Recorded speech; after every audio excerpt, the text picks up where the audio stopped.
Chapter 1. The Strongest Legendary Inheritance. The history of the Hidden Leaf Village is well known all across the elemental nations. Even the most secluded lighting country citizens who lived deep in the mountains or the most closed-minded earth country inhabitants who hated Konoha with all their being knew how Konoha came to be. It was, after all, a turning point in the elemental nations, a new era started by two legends, who overcame the hatred against each other and together united the various clans of the elemental nations, creating the very first hidden ninja village. This is, of course, something everyone knows, no matter whether they are shinobi or civilians. But what about the other ninja villages? Who untied the stubborn people of IWA, the proud citizens of Kumo, the elusive and mysterious inhabitants of Kiri, or the nomads in the harsh desert that is Suna? Well, for the most part, it is not common knowledge, and the true history of how it came to be is not something any of the mentioned villages wishes to spread. After all, it was not one of their own who brought them together. You see, the Senju and Uchiha clans together were unbeatable, and the other clans in the region knew this fact very well. Hell, Hashirama, and Madara alone could probably conquer the whole of the Fire Country, and so the other clans like Hyuga, Nara, or Inuzuka decided it would be in their interests to join the forming village. Now, there was no other clan on the mainland that could dominate their region alone, yet none were willing to join in alliances like Uchiha and Senju. So, the power struggle would have kept going across the elemental nations, bar the Fire Country, had it not been for one man. Uzumaki Satoru. The first Uzumaki was born with both of the Uzumaki clans' Kekkei Genkai. The Limitless was a technique that all Uzumaki had the potential to be born with, but roughly only 10 Uzumaki per generation were able even to manifest it. This Kekkei Genkai, to put it simply, allowed the user to bring the concept of infinity into reality, which in turn allowed them to manipulate and distort space at will. A powerful technique that made the Uzumaki clan feared across the lands. Limitless was, however, something no one ever truly mastered before Satoru. This is because to bend the space to one's will, the user needs to be precise on an atomic level. Even the slightest mistake when utilizing the technique made it not only taxing but also not as efficient as intended, and so no one ever mastered it. Born with the second Uzumaki Kekkei Genkai, one that has been as seen nothing as a myth and clouded in as much mystery as the Rinnegan, the Rikugen, the Six Eyes, allowed Satoru to become the first person to master the Limitless. The Rikugen was a powerful dojutsu seen in only one person before Satoru, the brother of the Sage of the Six Paths, Otsutsuki Hamura. The dojutsu made the user's eyes a light shade of blue and made them look like an unending abyss, the limitless sea in which if you looked too long you would drown with no hopes of getting back. The Six Eyes provides the user with vast perception and immense brain processing power, allowing them to precisely manipulate the sophisticated powers of the Limitless down to an atomic level. The mental prowess of the Six Eyes can turn one moment in reality into well over a minute's worth of time within the user's brain.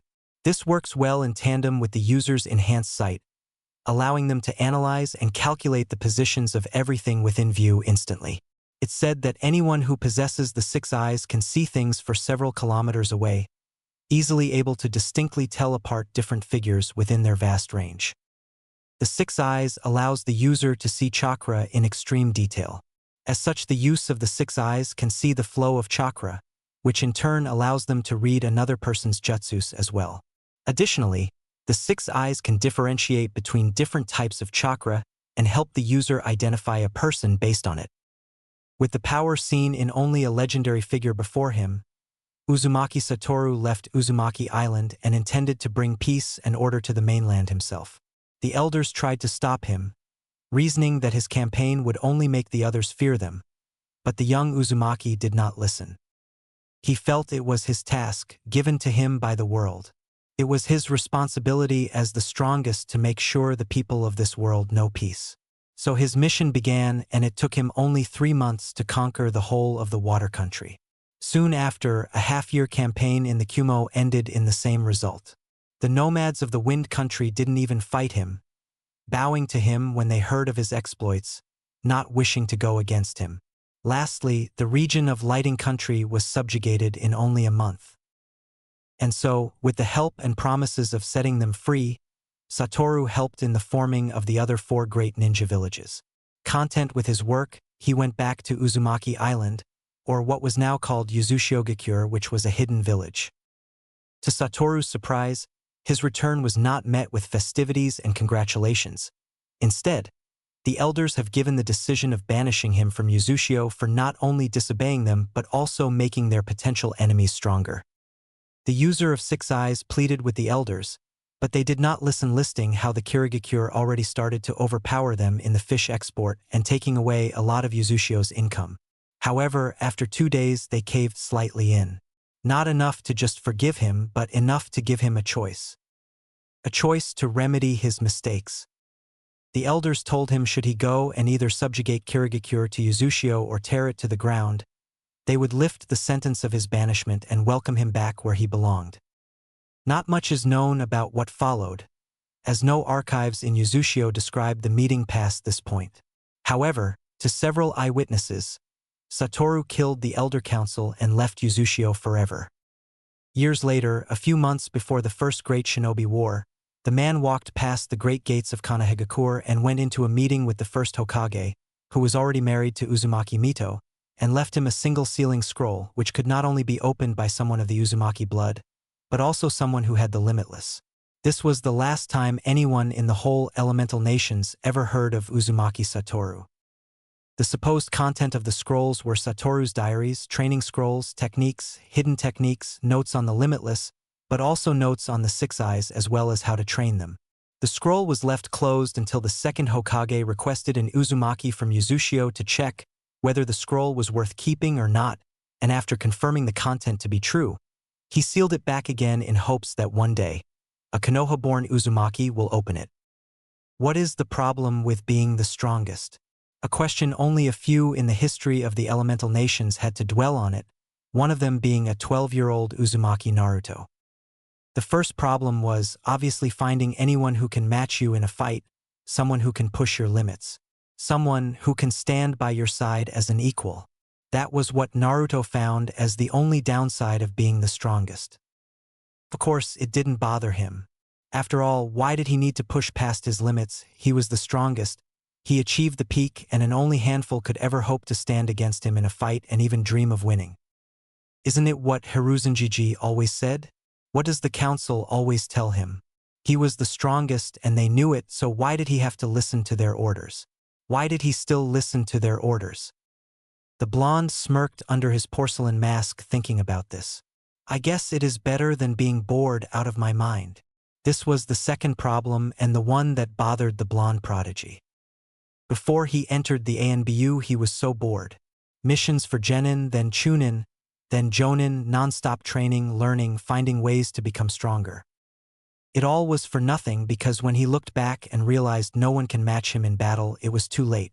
And so, the missions, the thrill of battle, the adrenaline, it never came because he was the strongest. He pushed himself too far. But then, the council and the old man offered him a position in ANBU. There the missions wouldn't be as boring. He wouldn't need to hold back in front of clients. He would do something besides frontline fighting. Assassinations, blackmailing, document forging, seduction, intel gathering. Of course, it didn't bring back the adrenaline or rush of battle. But hey, it was better than sitting home and reading more Ica IC-. I mean, of course, manuals on how to get stronger. The blonde thought, denying reading the smut written by his godfather. Playing a little ANBU has been fun and all, but I'm kinda relieved to get a mission like this. It has been almost a year since I started doing the Black Ops kind of missions. Naruto looked from his position on a tree branch and saw a squad of Kuma ninjas he was hunting coming his way. Without a second thought, the blonde jumped down and landed in front of the 5 Kumanin, making them stop when they realized who stood in front of them. It can't be. You vanished a year ago. One of them shouted, hands trembling with fear. A chuckle escaped Naruto as the 5 ninjas prepared to fight. He is completely relaxed. It will be his downfall. Hey guys, we can do it the hard way or the easy way. You can just come back with me to Konoha or I can just kill you, the blonde said merrily, almost like he didn't just threaten them. Personally, I prefer the hard way, he muttered, his bloodlust filling the area. the killing intent making the enemy freeze. Attack! The apparent leader shouted breathlessly and started going through hand seals at rapid speed. His orders seemed to wake up his comrades who followed suit, fingers blitzing through the ancient seals, all while Naruto waited happily. Raitun, lightning surge. Raitun, shock wave. Katan, fire dragon jutsu. Futon, great breakthrough. Raitun, static discharge. The 5 jutsus slammed where the blonde stood, resulting in a large explosion of smoke and debris, strong enough to force the 5 shinobi a few steps back. They waited with bated breaths for the smokescreen to clear, hoping, begging to see their opponent lying in pieces or burnt on the ground. Instead, gasps filled the area when the smoke cleared. "Impossible," muttered one of them, falling to his knees. "Not impossible, simply infinitely beyond your reach." There he stood, in a large crater made by the power of the 5 jutsus, unharmed, not even a speck of dirt on his black-gray NBU uniform and pure white porcelain mask, chuckling with his hands in his pockets. "Nice attack, by the way, actually not bad. Hey, let me show you one of mine," the blonde said with a smile that went unnoticed by the Cumanines. The blonde extended his left hand and pointed between the 5 enemy ninja. Uzumaki Hijitsu, blue. Before they could react, a strange blue, glowing ball appeared between them and pulled them with the force none could resist. Not only they but the earth, stones, and dust as well.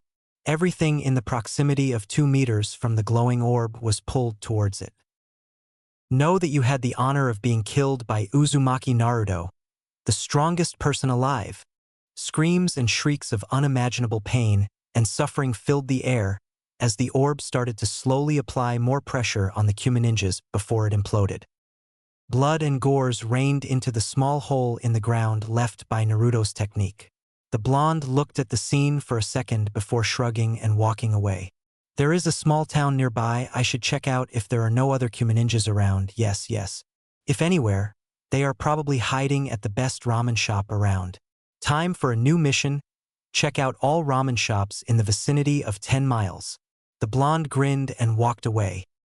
"Fox, you are 2 days late. Where in the 7 hells have you been?" Naruto sighed, looking at the cat-masked ANBU who blocked his way. Currently, in the Hokage office, the blonde was said to report to the old man, and Cat, his ANBU captain, has been as well. "You know how it is with this kind of mission, Cat-chan, sometimes someone runs away and I have to chase them." Naruto tried to make it as believable as possible, but the growl that came from the female ANBU told him all he needed to know about his attempts. "Don't lie to me. I know. Everybody knows it is impossible to run away from you. So tell me, where have you been?" she asked dangerously, and the blonde cringes slightly. It was not like she could do anything to him, even as a superior officer, but he liked her and thought them to be friends. So telling her the truth and showing no regard for her rank would sure upset her. "So, full weekend all-inclusive in the hot springs? Or maybe I should pull some strings and get her a sword made in Iron Country." "Sue, I've been eating ramen," the blonde said and rubbed the back of his head. Silence. Complete and utter silence. "Cat?" She did not respond, merely looking into his slit-like eyes on the white porcelain mask. "You have been eating ramen?" "Yes." "For 2 fucking days?" "Well, 3. I finished the mission a day before the deadline." I don't even know what to say," Cat muttered, holding a hand to her forehead, probably trying to process what she just heard. "Well, now that's out of the way, Cat-chan, any idea what the old man wants?" No, I don't know. But let's go, we are late because of you." Wait, you were the one who caught me here and proceeded to interrogate me," the blonde said with a shit-eating grin, looking at his captain. Cat looked at Naruto with a deadpan stare and looked at a clock on the wall. "You were supposed to be here 3 hours ago, and Hokage-sama told me to wait till you come." Well, if you put it that way, then maybe you were just too early. Yes, right? What are you looking at?" The stare Cat gave him made him slightly uncomfortable, but luckily she just sighed and started walking away, mumbling something about stupid blondes. Hey, I heard that. Good. Mean woman. He muttered under his nose and followed after her to the Hokage office at the top of the building. The woman was about to knock, but Naruto walked past her and kicked the door in. Hey, old man, he said happily and then took notice of the three other people in the room, Danzo, Hamura, and Koharu. And the rest of the old people. Ow, he muttered when Cat elbowed him and bowed to her superiors. Hokage-sama, esteemed elders. Ah, Fox-kun, Cat-chan. It's good to see you both again. Right. Okay, old people out, Naruto said and literally took out the chair Danzo was sitting from under him and sat comfortably. The three elders, Danzo even more than the other two, looked at him with contempt and stood their ground. Naruto made an amused sound and looked at them. Slowly, his hand touched his mask and pushed it just enough for his right eye to look at the elders. The three flinched, looking into those deep, cold, limitless blue eyes that promised to swallow you and never let you go. I thought I told you to go. We have some important business with the old man, the blonde said, and without another word, the three quickly left the room. Naruto could see and feel their emotions, besides the obvious one, fear. He felt their anger and embarrassment. Should have listened the first time. Naruto-kun, there was no need to be so rough with them, the Hokage said with a small smile adorning his face at finally seeing these free get put in their place. They have been, especially Danzo, pushing their limits, trying to test him and see how much they can get away with. Please, take off your masks. The two complied. Yuzuki Yugao, a purple-haired beauty with brown eyes and sharp features, sat next to Naruto, who took out a pair of round sunglasses and covered his blue eyes, and looked at the third Hokage. How was your last mission, Naruto-kun? The third asked, lighting his pipe and taking a calming drag. The blonde grinned and shrugged. Nothing special. Found them in a forest, played with them for a moment, and then killed them. Nothing interesting. Why are you asking? The old man sighed and took off his Hokage hat, massaging his temples. Naruto-kun, do you know why there were 5 Kumo ninjas within our borders? Nope, no idea. It was written in the mission scroll, Yugao muttered, her right eyebrow twitching at the blonde who scratched the back of his head in small embarrassment.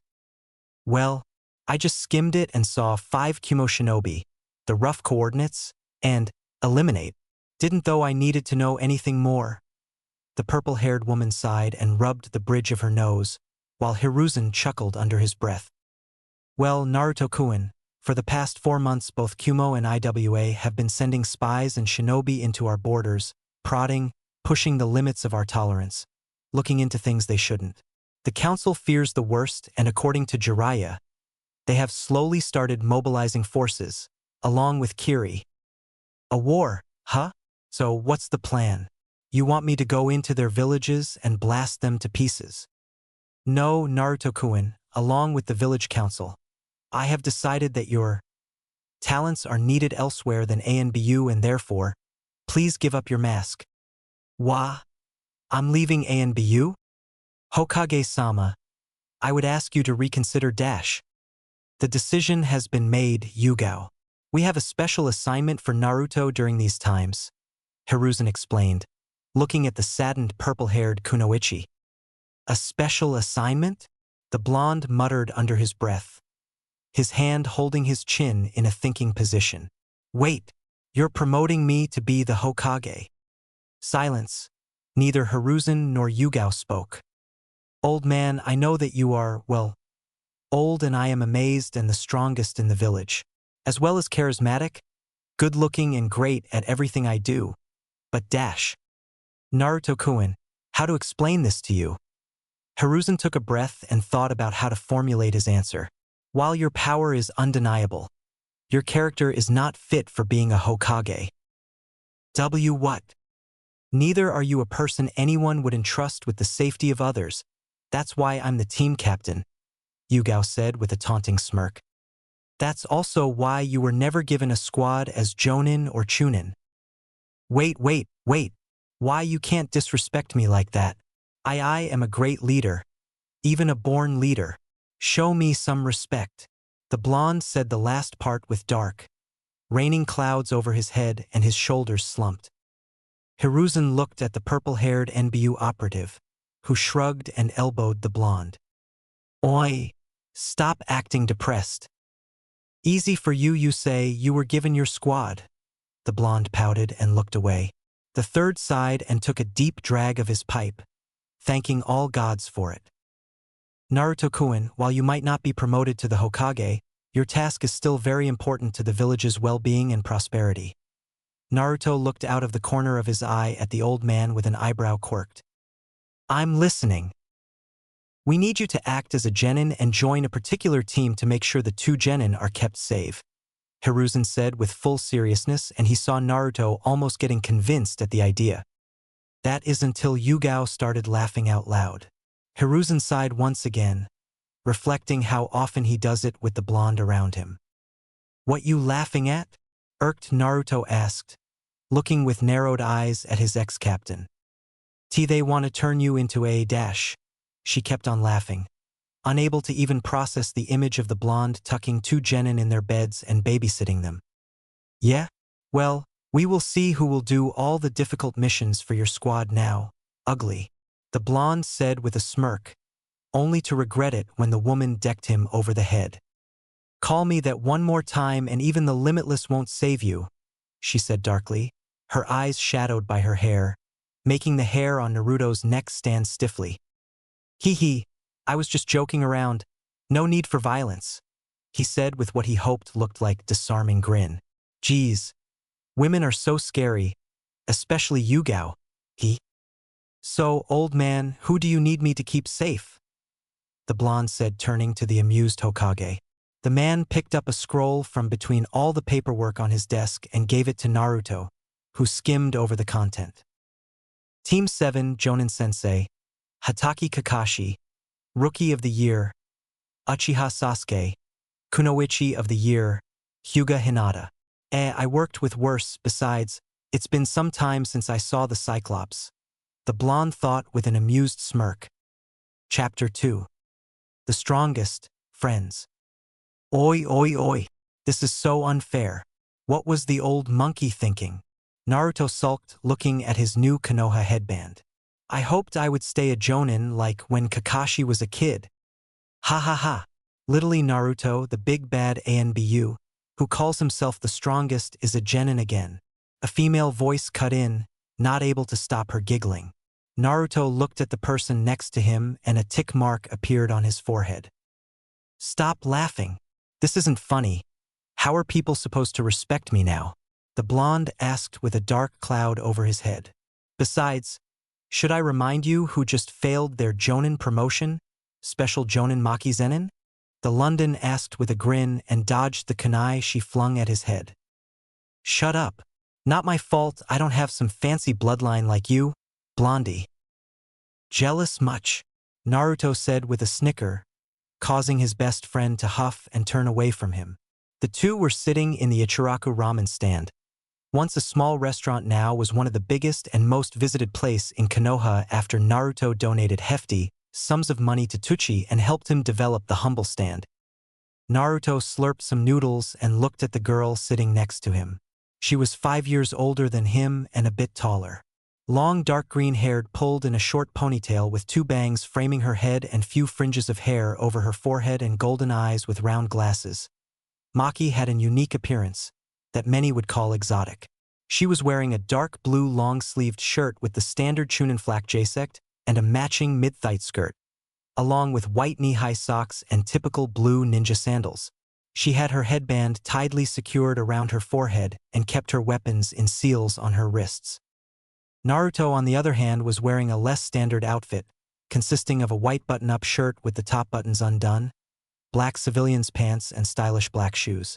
Together with his round sunglasses, one wouldn't ever imagine him to be a shinobi, but the Konoha headband lying next to his bowl said otherwise. What are you staring at? She asked weirdly, noticing the blonde kept him covered gaze on her for some time now. Was thinking, the blonde muttered, causing her to raise an eyebrow. You think. Why you? The blonde's eyebrow twitched and the chopstick in his hand broke. Maki smirked when she saw it was still so easy to get under the blonde's skin, no matter how long they didn't see each other. So, what do you think of your future teammates? Maki asked and took a few bites from her own ramen. The blonde shrugged and signaled I am, Tuchi's daughter, for a new pair of chopsticks. Well, the Uchiha is supposedly a genius, so I will get to stomp on his ego, and the Hyuga girl is like any other Hyuga, stuck up and always proper and all that, so it will be entertaining to tilt her some. As for Kakashi, it will be fun making his work harder and maybe get him to go all out in a spar or something. God knows he needs some training after slacking off for so long, the blonde said, accepting new eating utensil from the brunette and thanking her. That's all? Maki asked and looked at the blonde with a questioning look. I mean, I am not on their squad to become their friend or anything. Just make sure that Kakashi trains them well and keep an eye out when we get outside Konoha. You know, with the war on the horizon and all that stuff, you never know what the other nations may try. I see. Wait, what?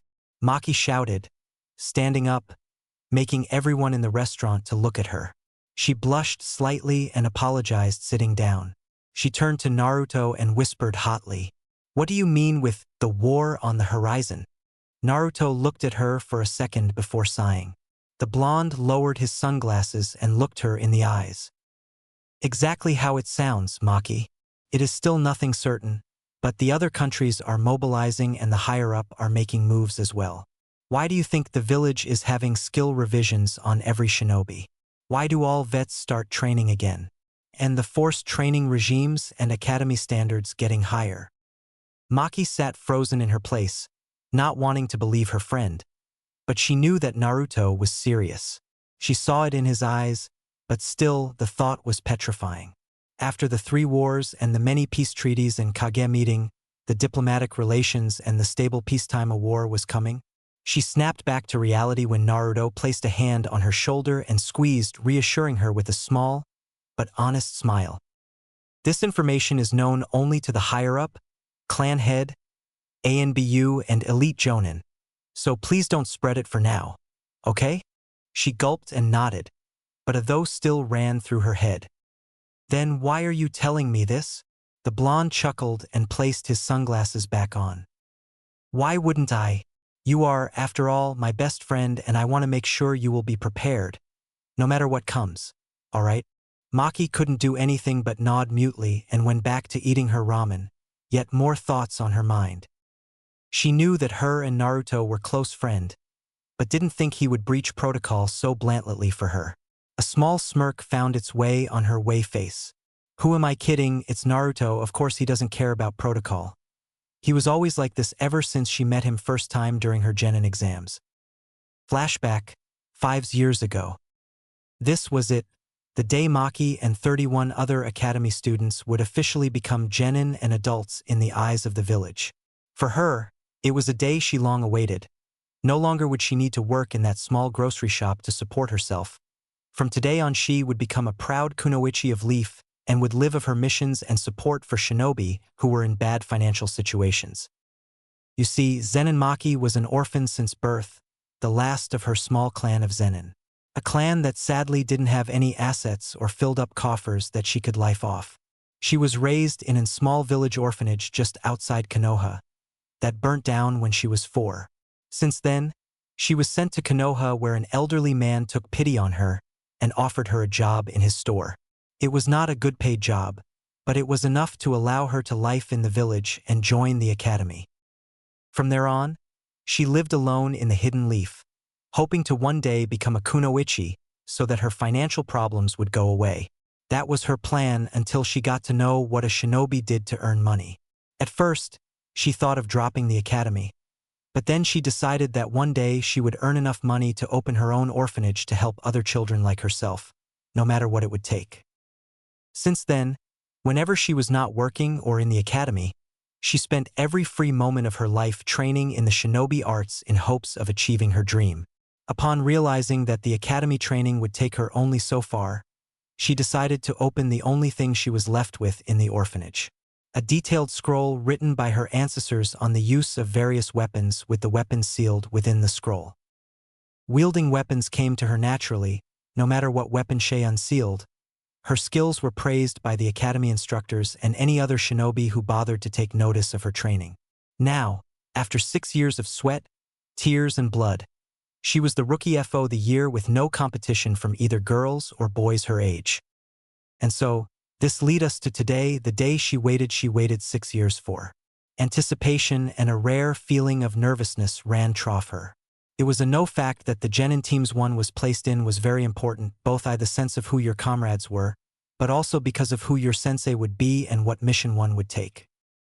She released a silent breath of excitement when she heard the door of the classroom open and saw her sensei, Yamato, walk in. However, the person next to the chunin made her narrow her eyes. A blonde shrimp, wearing a white shirt, blue shorts, black shinobi sandals and round sunglasses, waltzed into the classroom with his hands in pockets and an arrogant smirk on his face. Kisuke, an impulsive boy who had ran for the title of second best in class, stood up and pointed a finger at the blonde. "Oi, sensei, who is this midget behind you?" A grin formed on his face when his friend and a few others laughed at the joke. Even Maki had to admit to smirking slightly. "Class, please clam down. This is Dash." "Oi, I can introduce myself, old man," the blonde said, giving the chunin a look that made him dislike the blonde already. The teacher was about to reprimand the young boy before he remembered the words Hiruzen told him. Naruto-kun is very special and he doesn't like to be ordered or talked back. The ones who tried it, well, let's just say they are no longer in active shinboi duty. Maki's eyes widened at the clear disrespect towards the chunin and the lack of reaction from her very strict teacher. Naruto, on the other hand, didn't wait for the teacher's reaction before he spread his hands wide and said with a grin, "I'm Uzumaki Naruto and one of you losers is going to be on a team with me." The class erupted in shouts of outrage at how the blonde insulted them. Maki herself scowled at this arrogant shrimp, but before anyone could say anything, Naruto's message reached the academy students. Kisuke, being the always loud one, narrowed his eyes at the blonde and asked for the whole class. "What do you mean by one of us, you midget?" The blonde frowned and turned his attention to his fellow blonde. "And who the hell are you?" Kisuke puffed out his chest and pointed at himself. "I'm Urahara Kisuke. Be sure to remember the name. One day I will become an elite jonin." Naruto stared blankly. At least it appeared so because of his sunglasses before sighing. "Tell me, Kisuke-chan, are you at least the Rookie of the Year?" the young blonde taunted. "And no, that would be Maki-chan," the older blonde said, pointing at the green-haired girl, who gritted her teeth when the blonde didn't even acknowledge her presence, instead looked at Kisuke with a bored expression. "Then, pray tell me, why someone like you dares to even talk to me?" "Someone like me?" the blonde asked in anger, balling his fists. "Yeah, you know, someone like you, a weakling, someone not even worth my attention." The room fell in silence as Naruto took off his sunglasses and his endless eyes met everyone in the class, making them freeze. "All of you are so weak. So," Naruto balled his fist a few times, looking for the right word. "So useless. None of you are anywhere as strong as I hoped you would be." This left everyone wide-eyed and speechless. The blonde put his sunglasses back and sighed in boredom. "Old man Hokage said I would be paired with the Rookie of the Year in a two-man cell with a jonin as our sensei. So meet me at the roof, Maki-chan," the blonde said mockingly before leaving the room with his hands in his pockets. After he closed the door, everyone turned to their sensei and bombarded him with questions as well as insult towards the blonde. "What he said is true, Maki. You are going to be paired with him. So please meet up with your new team at the roof." Everyone gave the girl looks of pity and some encouraging words, mostly to kick the arrogant brat's ass and show him how wrong he is. Through all this, the green-haired girl was seething with anger and a clenched fist at being dismissed so easily by someone so much younger than herself, especially after the years of training she put in refining her skills and getting stronger. Flashback ends. Even after their less than good start, the two somehow became able to work together and even something akin to friend. And while they might have spent only a year together on the same team, since the blonde was promoted to Chunin by Hokage himself, they kept in touch. This caused their relationship to blossom, and it was not so unexpected. Both of them were loners, Maki because her cold outer attitude and focus on training, and Naruto because of his shitty personality, god complex, and ego that was higher than the highest mountain in the lighting country. But with time, the both of them became good comrades and friends, which caused improvement in both of them. She had dropped her cold personality but still remained pretty guarded in front of people she didn't know well, while Naruto, well, he still had ego the size of Hokage Monument and the god complex, but slowly his personality started improving. In the following years, when Naruto reached Jonin and she was promoted to Chunin after Chunin exams, Hiruzen saw how well the two worked together and how positively well they impacted each other and teamed them fairly often.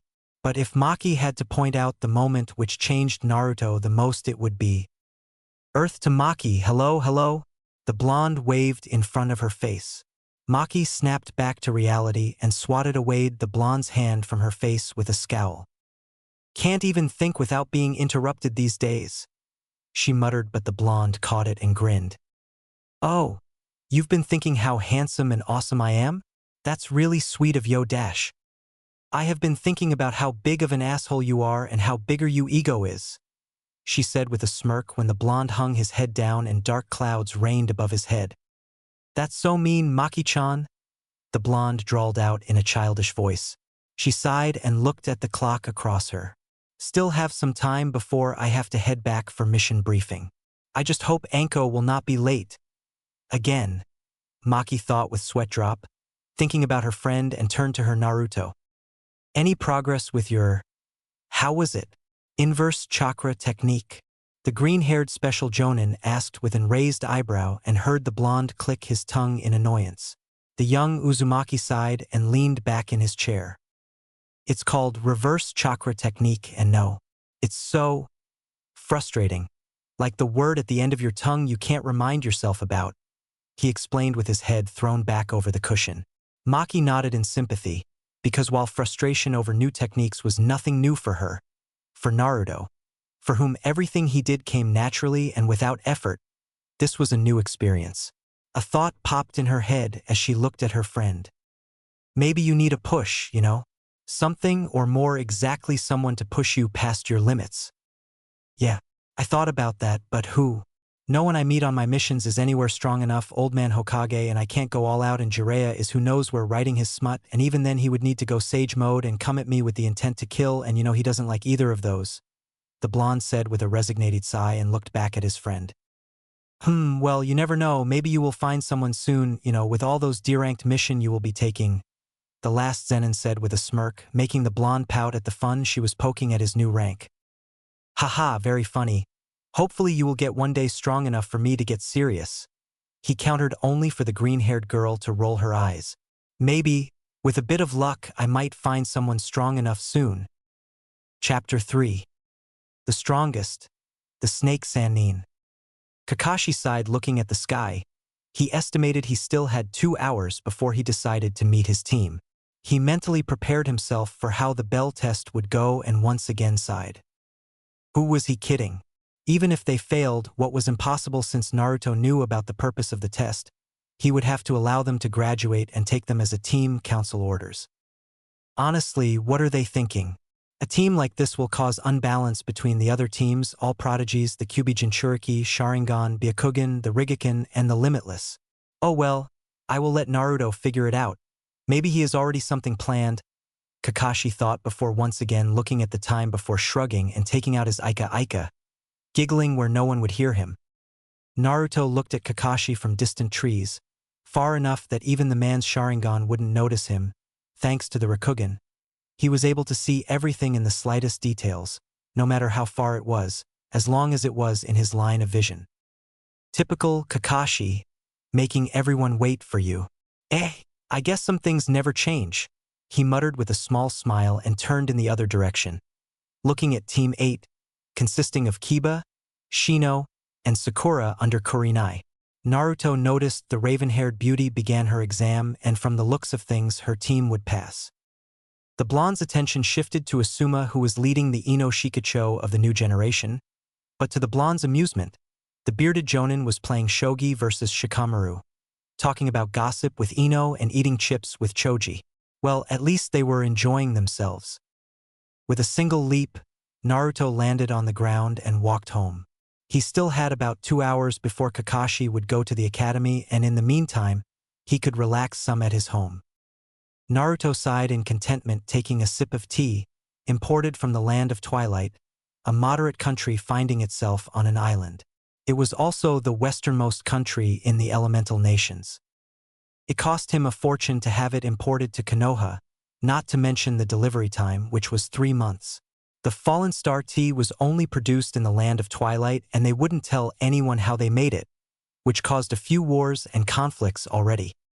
Imagine countries fighting over the recipe of a tea, but while the blonde thought how silly it sounded, he had to admit, while having drunk many types of teas, even in the best tea shops on the continent, the Fallen Star tea was his favorite. Behind Naruto, in a shadowed corner of his apartment, slitted golden eyes opened and watched the blonde carefully. In a single swift motion, a pale white hand shot out and hit its target.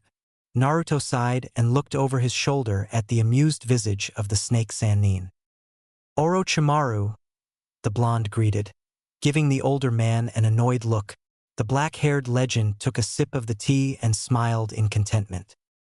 Naruto-kun, how good to see you again. I would say the same, but you took my tea. Kukuku, it's really tasty. I almost wonder how much have you paid for it. 3 S-rank missions. Now before you start talking again, is there something you wish to tell me? Or is this just a social visit? The blonde asked seriously, turning his whole body to look at the snake summoner, who surprisingly became very serious. Very well, first, it's just as you suspected. There has been some movement in Suna, Kusa and Amigakure as well? Well, that's 5 villages that are mobilizing their forces. 3 of them are great villages. I am not sure if even Konoha would be able to fight this war. How are our relations with Kiri? The older shinobi sighed and looked out of the window. Kiri has been in isolation for the past few years. A civil war between the bloody Mizukage regime and the resistance, consisting of bloodline users and few people that wanted to pose the yondaime. I see, so they have their hands full for the moment. What about the other thing I wanted to be checked? Orochimaru. The blonde asked, and the pale man gave him a small smirk. Just as you suspected, there have been some movements on the island of Yuzu. I wasn't able to get anything definitive yet, but I am certain that once you venture there, you will be able to find what you're searching for. The blonde smiled at that and stood up. So there is the possibility that I am not the last Uzumaki. Maybe some of them are still on the island, protecting it and waiting for my return. The blonde mused and turned to leave his house, seeing how it was about time Kakashi appeared on the clearing. Before leaving, he turned to the Sannin, who was looking at him expectantly. You have done well. Continue to observe the other villages' movement and inform me should anything of notice be noticeable. And if you would stumble upon who is the one leading the rebels in Kiri and get in contact with them, it would be most splendid. Without another word, the blonde left the Sannin with his orders. Some would scoff at the idea of the Orochimaru ever following a 12-year-old brat, no matter how strong they might have been, but the Sannin thought differently. He remembered the day the two met for the first time. It was nighttime in Konoha, a perfect time for the snake Sannin to conduct his experiments on immortality and the various bloodline limits. Ever since Yondaime has been elected to lead the village instead of him, the dark-haired man has been disappointed and angry. Angry at Sarutobi, who ever since accepting him as one of his genin told him about his potential and the hopes he had for Orochimaru to lead the villages one day. The old monkey went as far as playing favorites and giving him private lessons, not only in the shinobi arts but in what he dubbed the leader courses. This, of course, added with the lack of parental figures for the Sannin, led to him being attached to everything Hiruzen has ever taught him in hopes of not disappointing his sensei and fulfilling the hopes the man held for him. That was until Minato came. Ever since then, the third distanced himself from Orochimaru, focusing more on the blonde, teaching and mentoring him on topics Jiraiya couldn't or did not know about. For a long time, Orochimaru remained hopeful, training and learning more for the sake of his effort being recognized by his sensei, but it seemed no matter what he did and no matter how hard he tried, the old monkey's focus stayed on the young Namikaze. This led to Orochimaru feeling resentful at the third, and soon it turned to anger when the younger shinobi was chosen as Hiruzen's successor. The disappointment was aimed solely at him. A small part of him always remained Orochimaru that he wasn't good enough and that the Sandaime simply chose a better alternative. This led to Orochimaru's obsession with becoming more powerful and more knowledgeable, which in turn soon bloomed in experiments on the different talented shinobi in hopes of finding a way to better himself. The snake summoner concluded that a bloodline limit was something that could give him the edge he sought, and not too long after, he began with his experiments. However, with his still relatively young age, Orochimaru knew that he had to be quick, otherwise he never might find the answer he was looking for, and soon came the fear of dying. What would all his efforts matter if he died before achieving the pinnacle of being a shinobi? He knew that death was something unavoidable no matter how strong you became. The best examples were Hashirama and Madara. They were seen as gods by other shinobi, but even then they succumbed to the grasp of the Reaper. An idea formed in his mind. If he never died, he would have all the time in the world to achieve the pinnacle of power and forever have it at his grasp. Then undoubtedly he would be seen as the strongest, and all who doubted him, as Hiruzen, would cower at his feet. His experiments would be seen by most, if not by all, as immoral and sinful, but the snake Sannin was sure that once he achieved his goal, none would dare to go against him. And so, the pale ninja was collecting the necessary subjects for his experiments. Some of them were the bodies of deceased shinobi. Other were shinobi whose absence wouldn't be missed or could be explained as a mission going awry.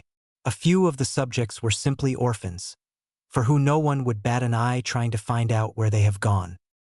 Some of them had Kekkei Genkais, while others were simple shinobi. Some were strong, others were weak. But all of them were subjects that the Sannin could use. Tonight has been most fruitful.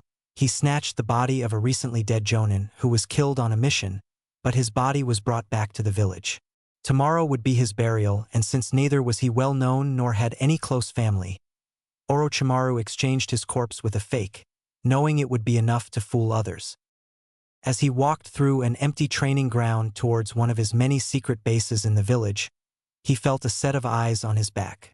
Slightly startled, the man turned around only to find a young boy looking at him through sunglasses, even though it was the middle of the night. He recognized him by the eyeglasses that usually covered his eyes and spiky blonde hair. Although he never met him, not wanting to meet the child of the man who took his dreams away from him, Orochimaru heard about Naruto. Putting his best disarming smile, Orochimaru greeted the boy. "Ah, you must be the famous Naruto, who everyone is talking about. And you are Orochimaru, the old man's student." "Yes, that would be me. Would you mind telling me what you are doing here, so late at night? Someone might attack or try to capture you, especially with how similar you are looking to your father."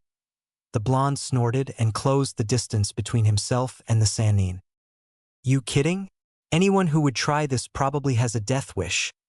This intrigued Orochimaru. While he heard of the boy and his 2 bloodline limits, he was not aware of how strong the boy was. Surely, a 6-year-old wouldn't be strong enough to be this confident. Or maybe this was pure arrogance. "Well, no matter how much I would like to talk more with you, I have some places to be, so if you excuse me," the Sannin said and turned around. "What do you need the corpse for?" The pale man froze. Not turning to face the blonde, he asked. "I have no idea what you're talking about. Surely, the kid had no evidence, right? I'm talking about the corpse you took from the mortuary, this Jonin." "Shit, has he been following me for so long? I didn't even sense his presence." "No, what's more important, he has evidence. If anyone ever discovers this, I am done." The older man narrowed his eyes, his chakra surging through his body. In a single moment, he was standing 10 meters away from the child.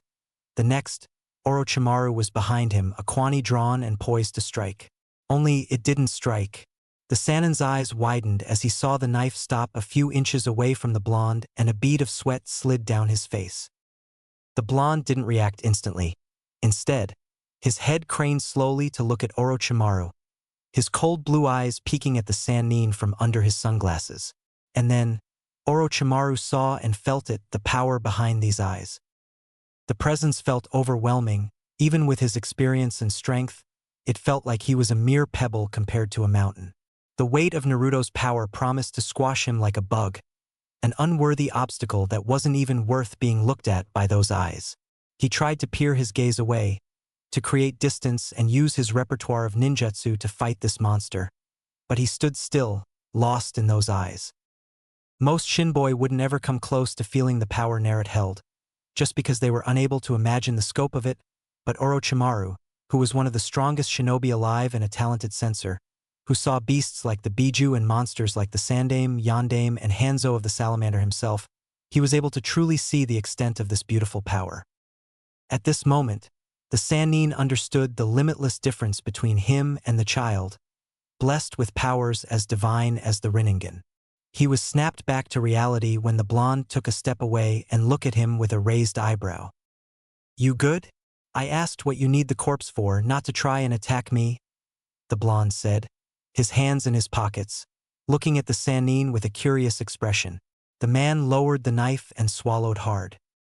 "For my experiments," he muttered, knowing that if it came to it, he stood no chance, not yet at least. "Experiments? And you need a corpse for that? What are you researching?" "I'm in search of power and immortality." The blonde looked at him with an interested expression before smiling. "Power, huh? Good to know. Hey, tell you what, if you work for me, I will help you." Orochimaru couldn't believe what he just heard. The absurdity of him, one of the Sannin, to work under a child, made him chuckle. "Yes? And how could you help me?" he asked, amused at the prospect of working for the blonde. "You know, if it's corpses you need, I can bring you a lot of them once I become a shinobi, strong and special one, unlike this jonin. And what do you expect in return, then? I believe it's too good of an offer for you to not want anything in return." "You are right. I need someone who will help me with some projects, yeah, let's call it like this. And of course, once you find the power you are looking for, I will want to fight you to compare our powers." The snake summoner was speechless. While he held no love for Konoha and planned to abandon it one day, he didn't expect to become a follower of the Uzumaki boy. Nevertheless, it wasn't a bad offer. After all, following possibly the strongest person in the world would mean more protection for him, which would give him more time to achieve immortality. With a chuckle, he nodded and clasped the boy's hand when he extended it. "I hope our partnership will be most fruitful," the Sannin declared, and Naruto grinned. "Of course it will be." And as it turned out, the partnership was very fruitful. Orochimaru may be bold enough to say. With the help of the blonde, the pale man was able to make many breakthroughs in his research, which would take him much longer without the subjects acquired by the blonde. With time, the partnership even turned to loyalty on Orochimaru's part. He saw how fast the blonde was progressing, how strong he was becoming, and because of this Orochimaru saw a glimpse of himself in the blonde. Maybe he was just becoming older and more sentimental, but the black-haired man wanted to see what Naruto would do, what he would achieve. The snake summoner wanted to be at the heart of the changes the blonde would bring. Naruto landed silently on a branch outside the academy and saw his assignment, the Hyuga girl and the Uchiha boy. He grinned, thinking about how to prank them already. Well, maybe being a genin wouldn't be so bad. At least he would have Kakashi to make fun of the two genins. Honestly, they are both called geniuses, yet here they are, 12 and genin. If Itachi ever heard of this, even he would crack a smile. Well, better get going. Kakashi will be here any moment. Chapter 4. The Strongest, Team 7.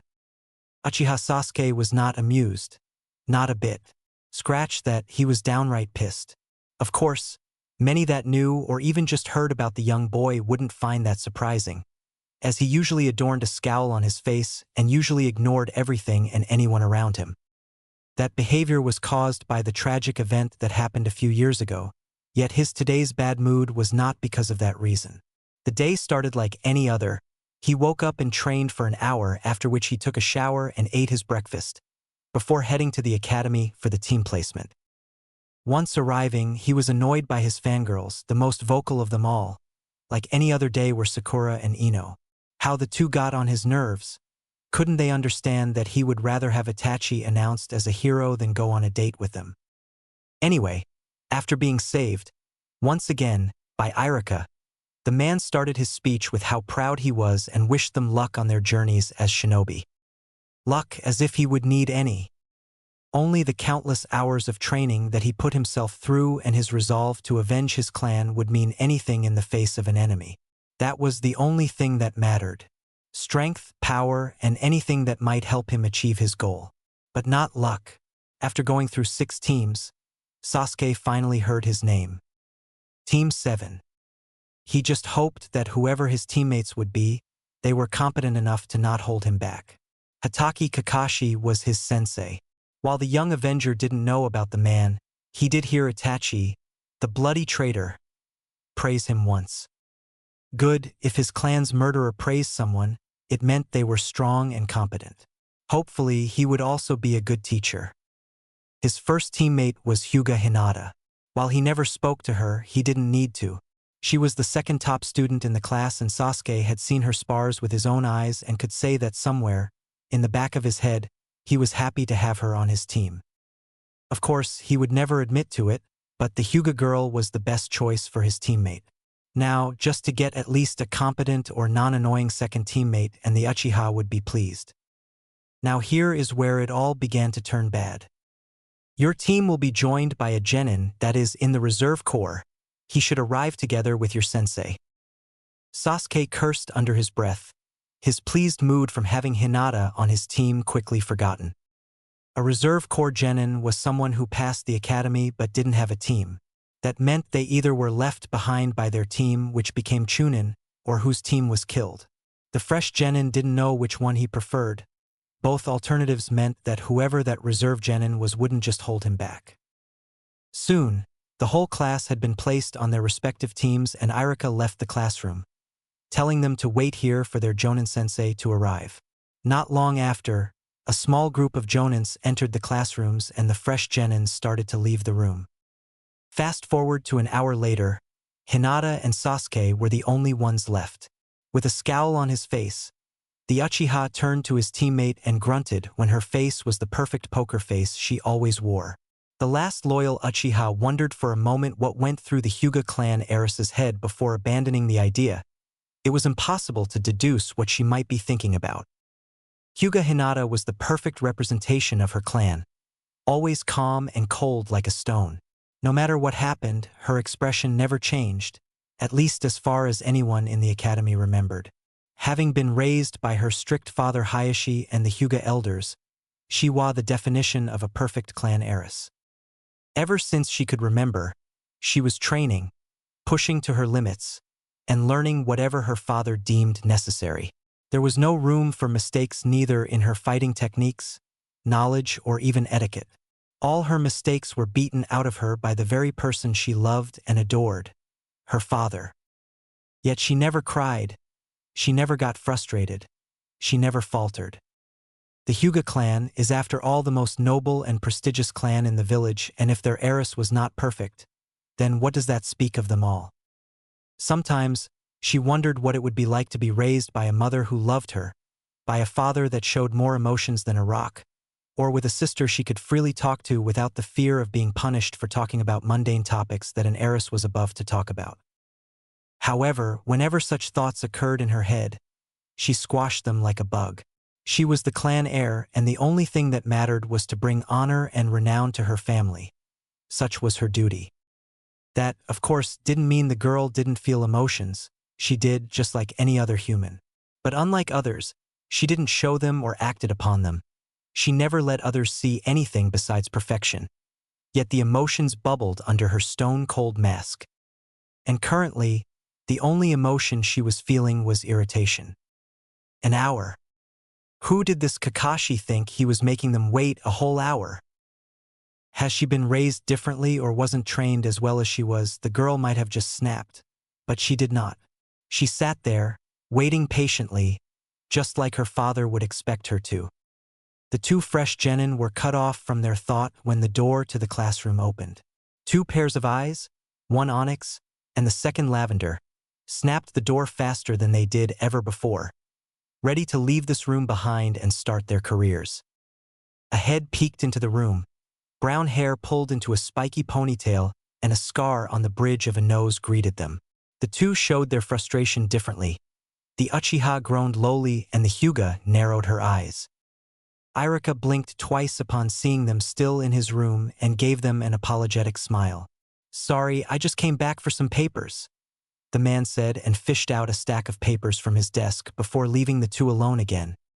Hinata felt her right eye twitch in annoyance and Sasuke grumbled something under his breath before leaving back and started brooding. The time flew by quickly. At least that's what Hinata wanted to say, but she couldn't because it did not. For a moment, she entertained the thought of standing up and leaving the classroom, but decided against it, not knowing how her new sensei would react. During the time she spent holed in the class, she imagined all the reasons why a jonin would be late for something as important as this, yet it didn't help to quell her annoyance for making her wait this long. After another hour went by since Irika entered the room doors were opened. Both Hinata and Sasuke didn't even turn this time around, expecting Irika to come for more papers or something else.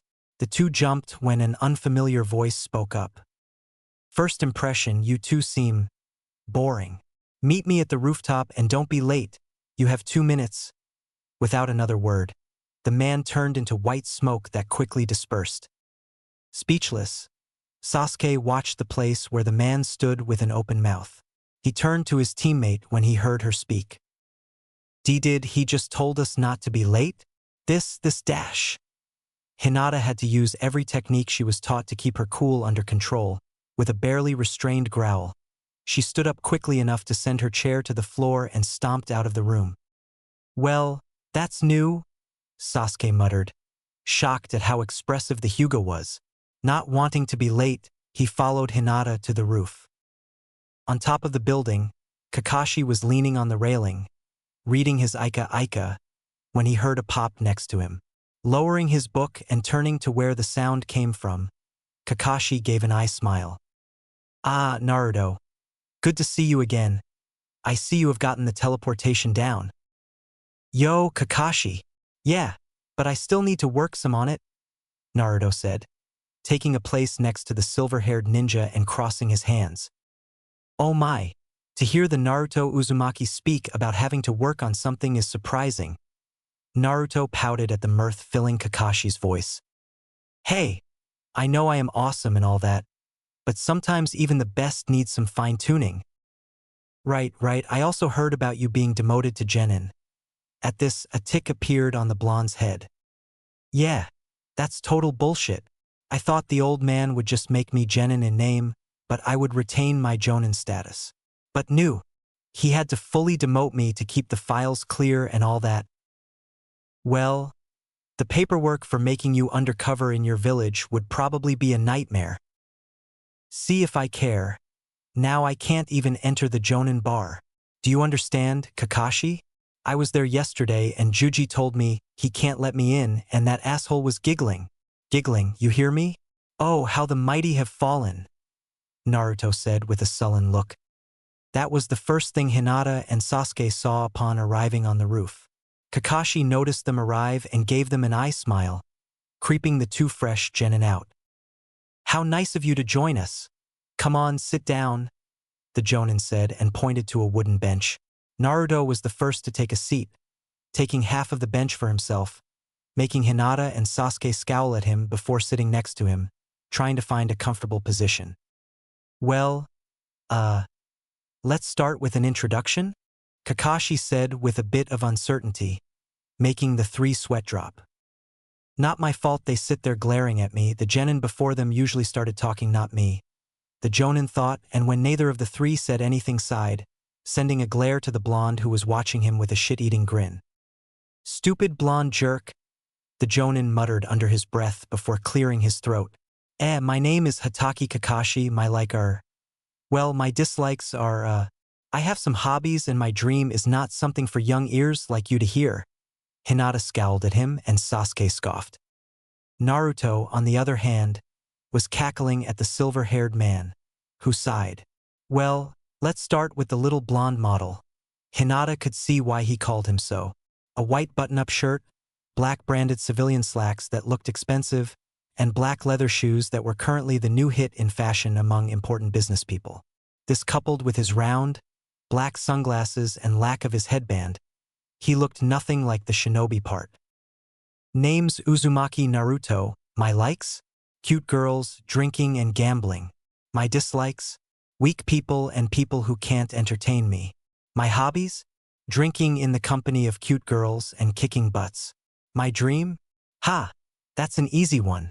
To find someone strong enough to put up a challenge, fight them, get stronger, and then crush them to the ground, along with their dreams and hopes. Hinata was starting to dislike the boy more and more while hearing his introduction, but his dream surprised her, not expecting to hear something so cold from a person that seemed to take the shinboy life as nothing more than a joke. That with the short, but intense killing intent when he spoke about crushing someone, made the Hyuga princess wary. Maybe there is more to him than seems, but finding someone to challenge him? That shouldn't be too hard for a genin, Hinata thought quietly. Sasuke, on the other hand, was losing all hope of the blonde being useful in any way. Seriously, to find someone strong is a challenge? This dude is a genin and a reserve one at that. How big of an ego does he have? Kakashi gave the blonde an eye smile. Charming like always, alright, duck, but you're next, the Jonin said, shifting his attention to Sasuke. Said young Uchiha scowled at the nickname before assuming a brooding pose. My name is Uchiha Sasuke. There are not many things I like and a lot I dislike. I don't have any hobbies and my dream, no, my ambition, because I will make it a reality is to kill a certain man. A short silence followed before Naruto burst out laughing. The other members of the team turned to the blonde, one with a raised eyebrow, one with a sigh, and the third with a glare. What are you laughing about? Sasuke asked, daring the blonde to say anything. Naruto, not in the least intimidated, continued to laugh for a moment longer before regaining his breath. He gave Sasuke a look filled with mirth and leaned back. Ah, sorry. I just love your Prince of Emo attitude. It's so funny, like, there are not many things I like and a lot I dislike. Oh dude, that was brilliant, the blonde said before bursting once more into laughter. The last Uchiha was second from exploding, and having noticed this, Kakashi decided to intervene.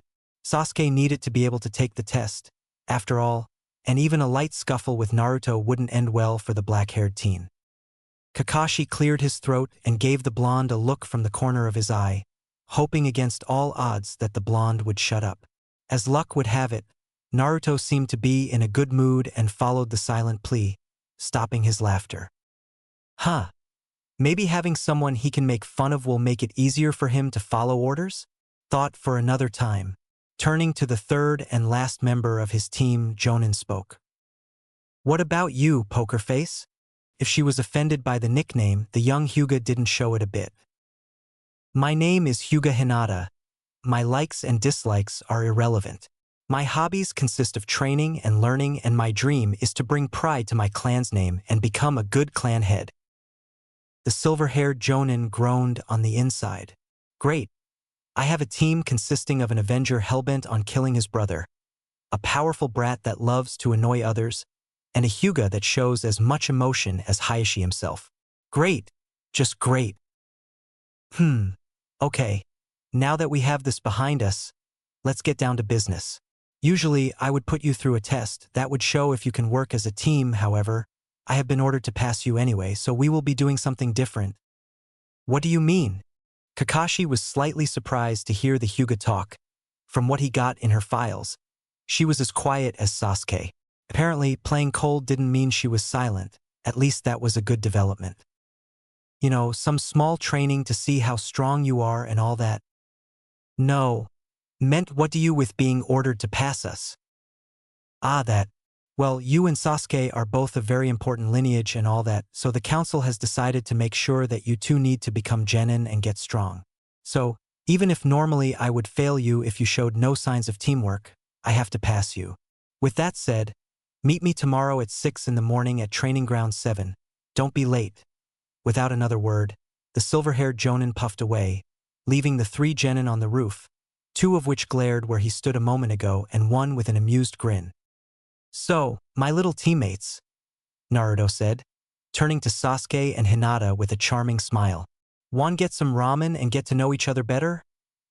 He made a pose he saw a model do once, with his sunglasses giving a spark and all, only for the two to look at him with deadpan expressions.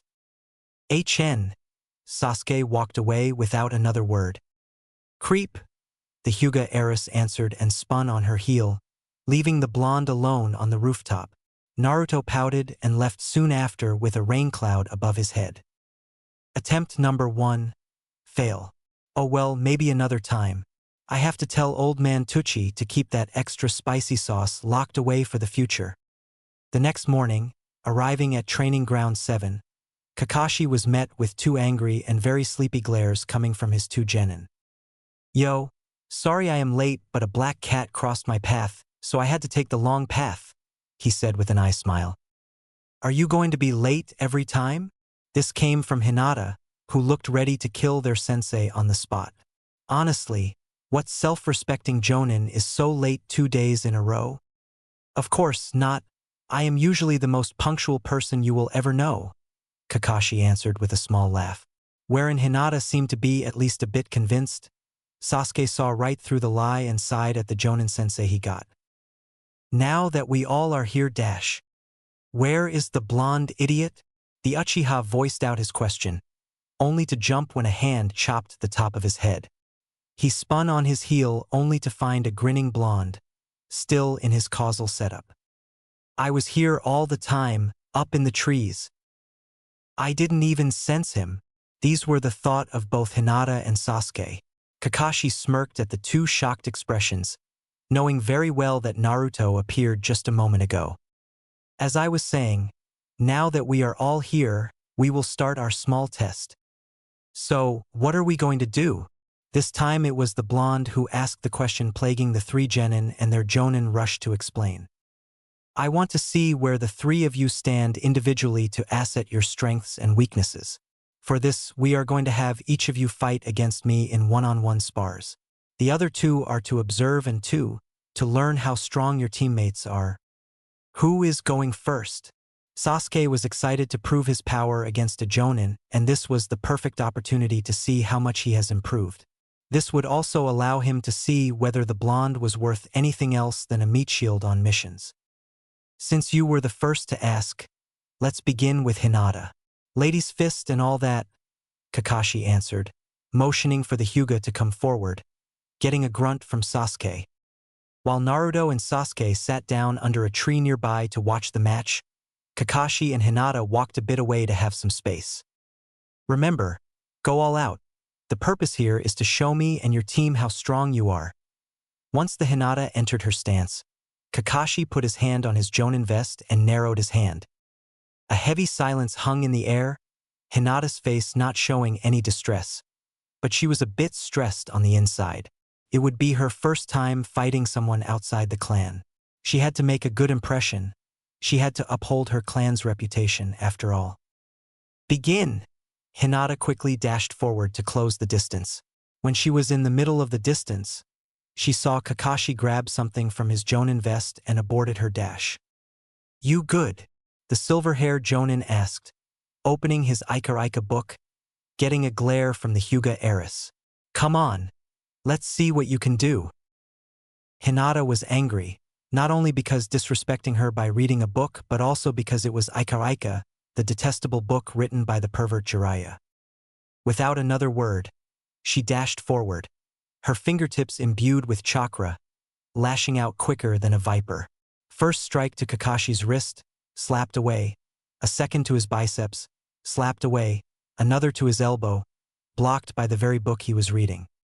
A quick jab from the jonin nailed her in the face, making her lose her balance before a roundhouse kick sent her to the ground. Under the tree, Naruto let his thoughts know to the Uchiha. Wow, she is very fast. The blonde commented, of course, comparing her to a normal genin. Sasuke heard his remark and scoffed. If this is very fast for him, he must be either slow or just weak. Ugh, of course, I would get someone like him on my team. Still, even though Hinata was just a genin, Kakashi didn't change his position even once, showing Jonin's experience and strength. At least the Jonin seems strong. Back to the fight, Hinata darted around Kakashi, trying to find a weak point in the Jonin's defense, but her effort remained fruitless. After a few minutes of being unable to hit the Jonin and only getting kicked back for all her effort, Hinata jumped back to asset the situation. He is fast, hits heavy, and sees right through all my attacks, even from his blind side. There is no way for me to land a hit. I could try the 8 trigrams techniques, but seeing how all frontal attacks ended, it won't work. Okay. Good job, Hinata. I think I have seen enough of your offense. Let's test your defense. What about it? Without waiting for another second, Kakashi shot forward, and a right hook shot out. Hinata had just enough time to move her head back to avoid it. A kick lashed out at her torso, and Hyuga tried to deflect it with her gentle fist, but the strength behind it sent her away. Without showing any effect of his tenketsu being closed in his leg, the Jonin appeared behind Hinata with a kick to her head, for which she had merely a moment to respond. In the last second, she jumped away, rolling back to her stance. Kakashi continued his offense, but this time she was prepared. Hinata jumped over the leg sweep and stepped to the side to avoid the punch, trying, yet failing to land a tap on the wrist, only to get punched in the gut with enough strength to lift her up and send her flying again. The Hyuga heiress rolled to a stop, wheezing and holding her gut in pain. Kakashi walked towards her slowly, stopping a few meters away, and waited for her to stand up.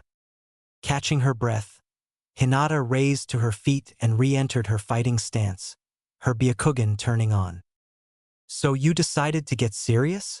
Kakashi asked with a bored expression. So far, he was disappointed. If this is what they call a genius nowadays, the standards must have really fallen low. Hinata charged forward and met Kakashi in a vicious, quick, and precise taijutsu battle. Every move was executed as fast as she possibly could, pushing to her very limits. Yet it was not enough. Ugh! Hinata landed on the ground, breathless. All right, that will do. The kunoichi looked up and saw the eye smile. I think that's enough for now. Go join Naruto under the tree and rest up. Come on, Sasuke, your turn? Hinata limped under the shade of the tree and sat down. Even now, beaten up and tired, she did it with more dignity than Naruto ever saw anyone else did. It must suck to be so formal all the time, the blonde thought with a grin and leaned to the girl. That was good. I mean, I would do a few things better, but not bad. Hinata scowled at him, making the blonde chuckle and relax, turning back to the already ongoing spar. Wherein Hinata's fighting style was stiff and more systematic, the Uchiha's taijutsu style was more flowing with the flow of the battle, adapting to the Jonin's attacks and trying to lure him into attacking suing feints. Sasuke threw a punch after dodging a kick but pulled back at the last moment and tried to sweep the Jonin off the ground. Kakashi responded as expected and jumped up, making the Uchiha launch a rising kick. The Jonin caught the foot and tried to make Sasuke lose balance by throwing it up, only for the Uchiha to make a flip and try to nail him in the chin with his other foot. Kakashi had no problem avoiding the kick and retaliating with a kick of his own, sending the young genin back. Sasuke was able to correct himself in the air and push himself further back, rushing through hand seals before letting out a large orb of fire toward his sensei.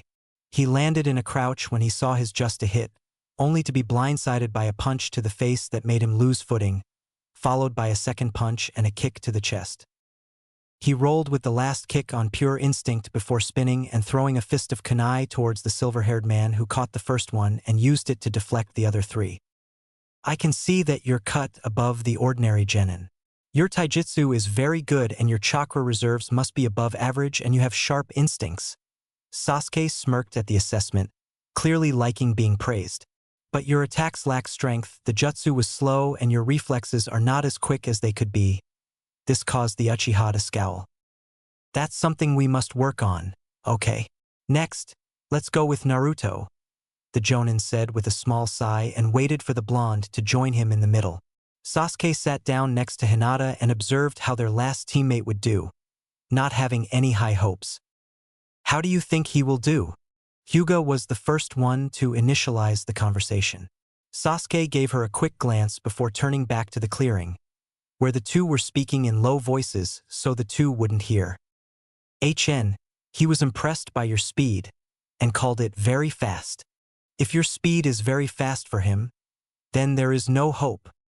Maybe he prefers a different style of combat, a genjutsu or ninjutsu specialization. Hinata's eyebrow twitched at the grunt. Their attention was drawn to the outputs of chakra back to the two combatants. A moment before, Naruto stood in front of his supposed Jonin-sensei with a grin. Cyclops, any rules? Could you not call me that? Kakashi asked with another sigh before placing his book back in the vest. Maybe just some light sparring, not to scare the cute genin? Nah, were the last word the blonde said before starting to leak his chakra. At first, it began at the Chunin level, and before Kakashi knew it, the pressure of the blonde's chakra made his instincts scream. He lost the feeling in his limbs and was forced to push out his chakra too, to prevent the paralysis. Hinata, with her Byakugan activated, couldn't believe what she saw. While she and Sasuke were far enough to avoid being hit with the pressure, they still felt some of it. This is impossible. The blonde is matching Kakashi-sensei's output. Sweat formed on her brow, and she had to clench her fist to stop them from trembling. Sasuke was in a similar boat. He looked at the two with wide eyes, and while he had no proof, for some reason something told him that it was Kakashi that was matching the output and not the other way.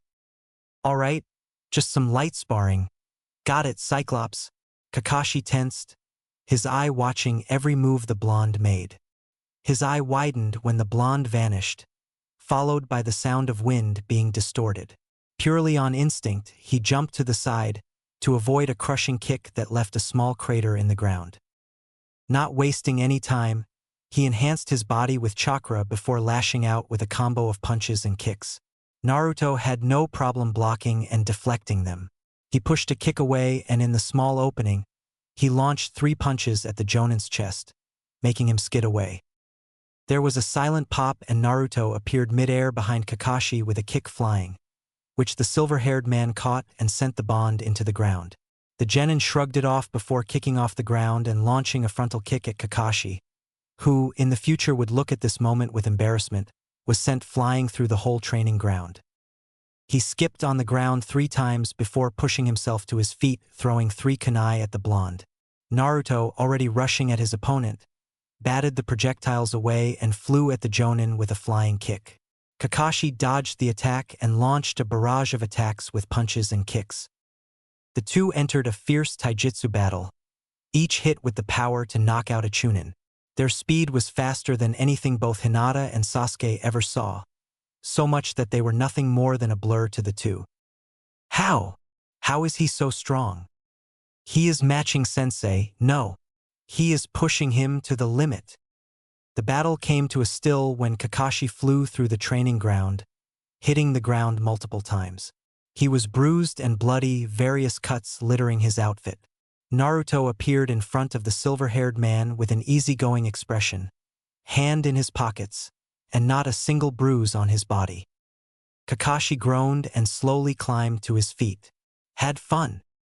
Yup, embarrassing you in front of your 2 new genin?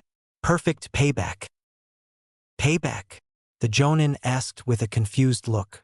Naruto tilted his head to the side and nodded.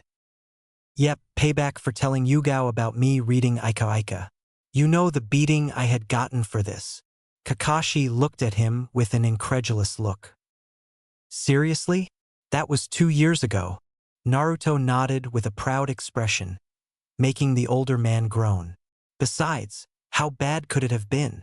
This made the blonde shiver and look at his current teammate. You have no idea. Let's go back to see if we didn't scare the other two too bad. They walked towards the two genin and could already see their shocked and awe expressions. Even Hinata was too stunned by what she saw to put on her cold facade. "What you think?" Naruto asked with a small grin, breaking the two from their stupor. "How are you this strong?" "What?" Naruto gave the Uchiha a puzzled look before smirking. "Well, I am so strong because I am blessed." "What does that even mean?" This time it was Hinata, who was back to her usual expression, yet the curiosity in her eyes couldn't avoid the six eyes. "That's a stupid question. Look." Naruto lowered his glasses and showed them to the two surprised genin. "These are the most powerful eyes in the world, having appeared only 2 times before. They grant me, among other things, a vastly superior perception. You could show me a page with 100 different words on it, and I would only need a second to read all of them."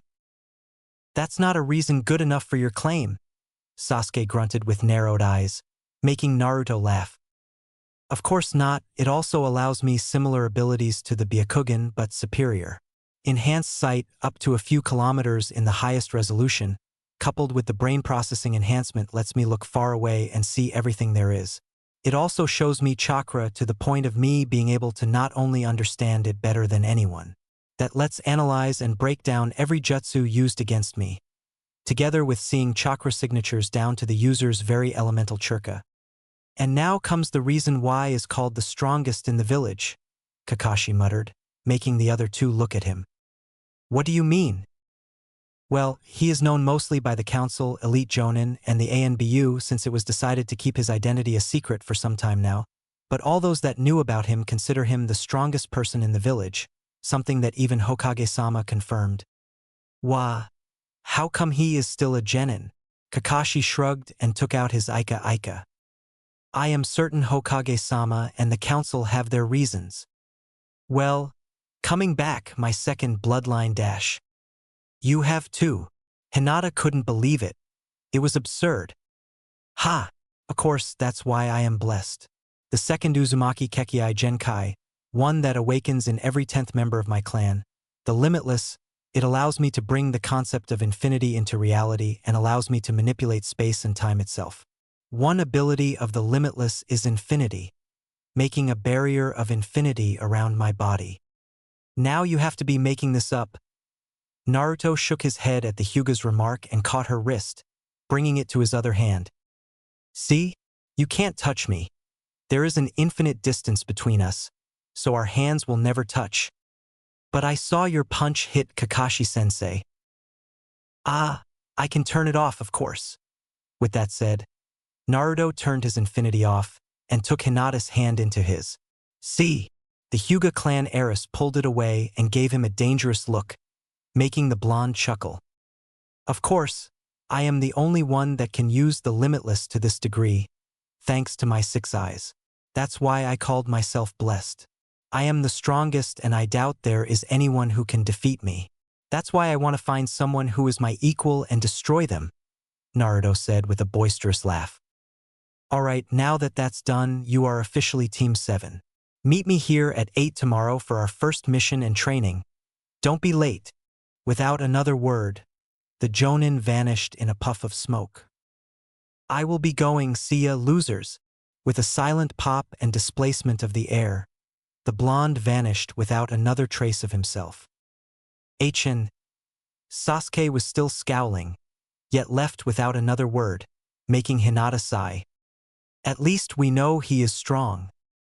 In the Hokage Tower, the word started to spread of how Kakashi arrived not only on time but looking like he fought a band of Jonins and passed a genin team. Chapter 5. The Strongest Wave. Late at night, on the day of the team's official formation, Hyuga Hayashi was sitting in his study, going through the endless nightmare that was paperwork.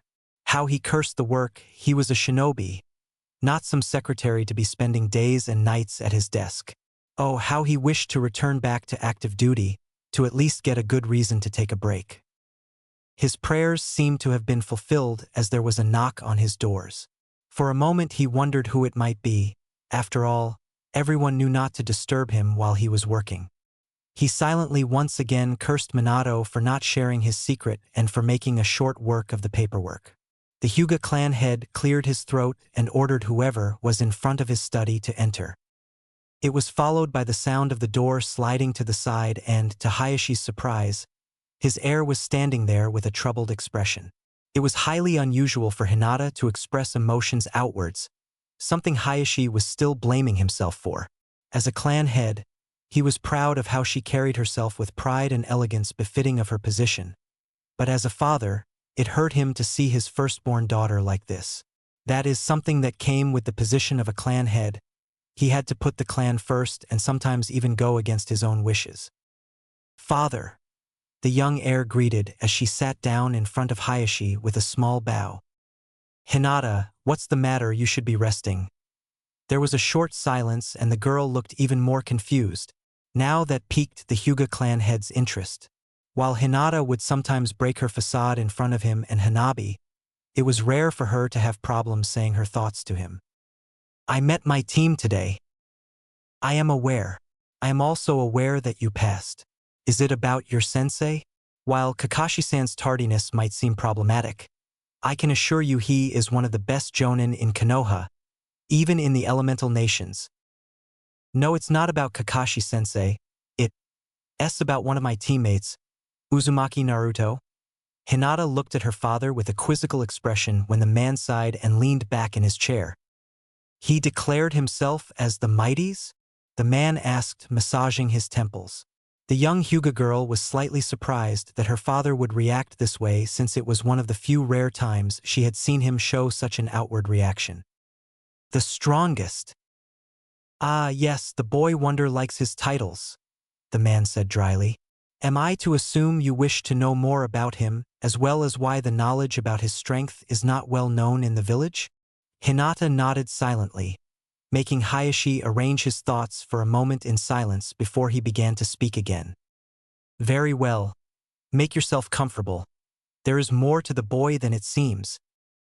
In the Uchiha clan compound, more specifically in the clan head office, Sasuke was looking through various folders on important personas in the village. Ever since the massacre occurred a few years prior, Sasuke had not stepped into this part of his home, not being allowed to see the images of his parents' blood on the floor. However, after meeting his team and hearing what the annoying blood proclaimed, his curiosity won over. Yuzu dash, Yuzuki, no, Yuzu. Yes, Uzumaki Kushina? No. This one, Uzumaki Naruto. He pulled the folder out and placed it on his father's desk, taking a seat at the very same place Fugaku once sat, whenever he was working from home. Sasuke opened the folder and started reading the reports. Name, Uzumaki Naruto. Birthday, October 10th. Parents, Uzumaki Kushina and Namikaze Minato. He is the son of the fourth. The Uchiha whispered with a surprised expression. Uzumaki Naruto, Shinobi registration number 012607, has graduated from the Ninja Academy at the age of 7. Teammates, Zenin Maki, Shinobi registration number 012612. Jonin Sensei, redacted, Shinobi registration number redacted. Redacted? What does that mean? Sasuke muttered under his breath with furrowed brows. As far as he knew, even rogue ninjas didn't have their registration numbers redacted, so what was this and why did it appear in the blonde's papers? And seriously, just one teammate? Chunin promotion age, 8. Jonin's promotion age, 8. Seriously, what's the deal with him? 2 promotions in the same year, this is getting ridiculous. Missions assigned, 7 D-rank missions, 26 C-rank missions, 61 B-rank missions, 38 A-rank missions, and redacted S-rank missions. Missions failed, 0. Note: the number of missions might be higher. Last update September 1st, 762 AS. This file is from 4 years ago, just a few days before the massacre. Sasuke muttered darkly, gripping the folder with enough strength for rips to appear on the sides. He took a calming breath, trying to shove the face of his older brother away and focus on the file in front of him. Ranking, A rank, possible higher rank. Profile: Uzumaki Naruto is arrogant, brash, and has a tendency to play around with his enemies. It has been noted that the stronger his enemy is, the longer will he drag the battle out. This stems from his desire to find someone who might challenge him, and it might be his downfall one day. Shinobi who worked with Uzumaki Naruto has described him as jovial and open one moment and the next as a merciless and bloodthirsty butcher. It has been noted that he wears his glasses to lessen the burden on his brain from the superior perception of the six eyes, even though he uses chakra to keep it fresh. Should he not cover his eyes for a long period, he would get tired.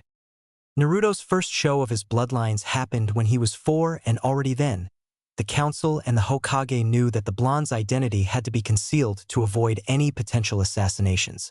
After our rival great villages had shown that we're ready to kill for less than a bloodline, and the boy had 2 and was a son to 2 well-known, respected, and hated S-rank ninjas, one of whom was the Hokage and the other was the sole Uzumaki survivor.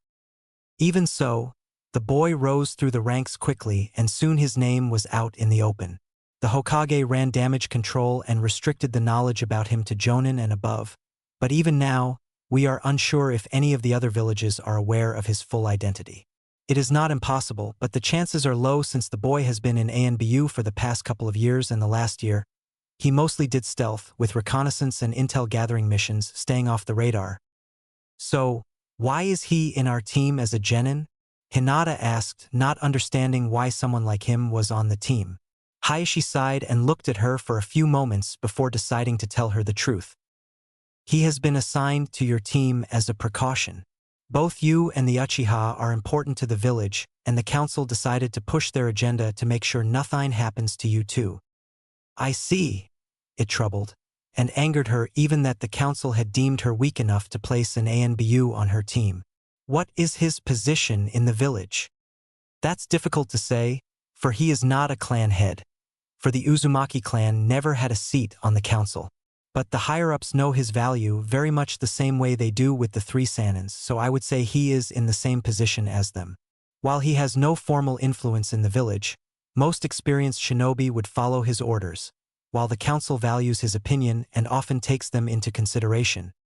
A week had passed since their first meeting as Team 7, and in that time the genin team spent their time training under Kakashi, focusing mostly on teamwork at the insistence of Kakashi.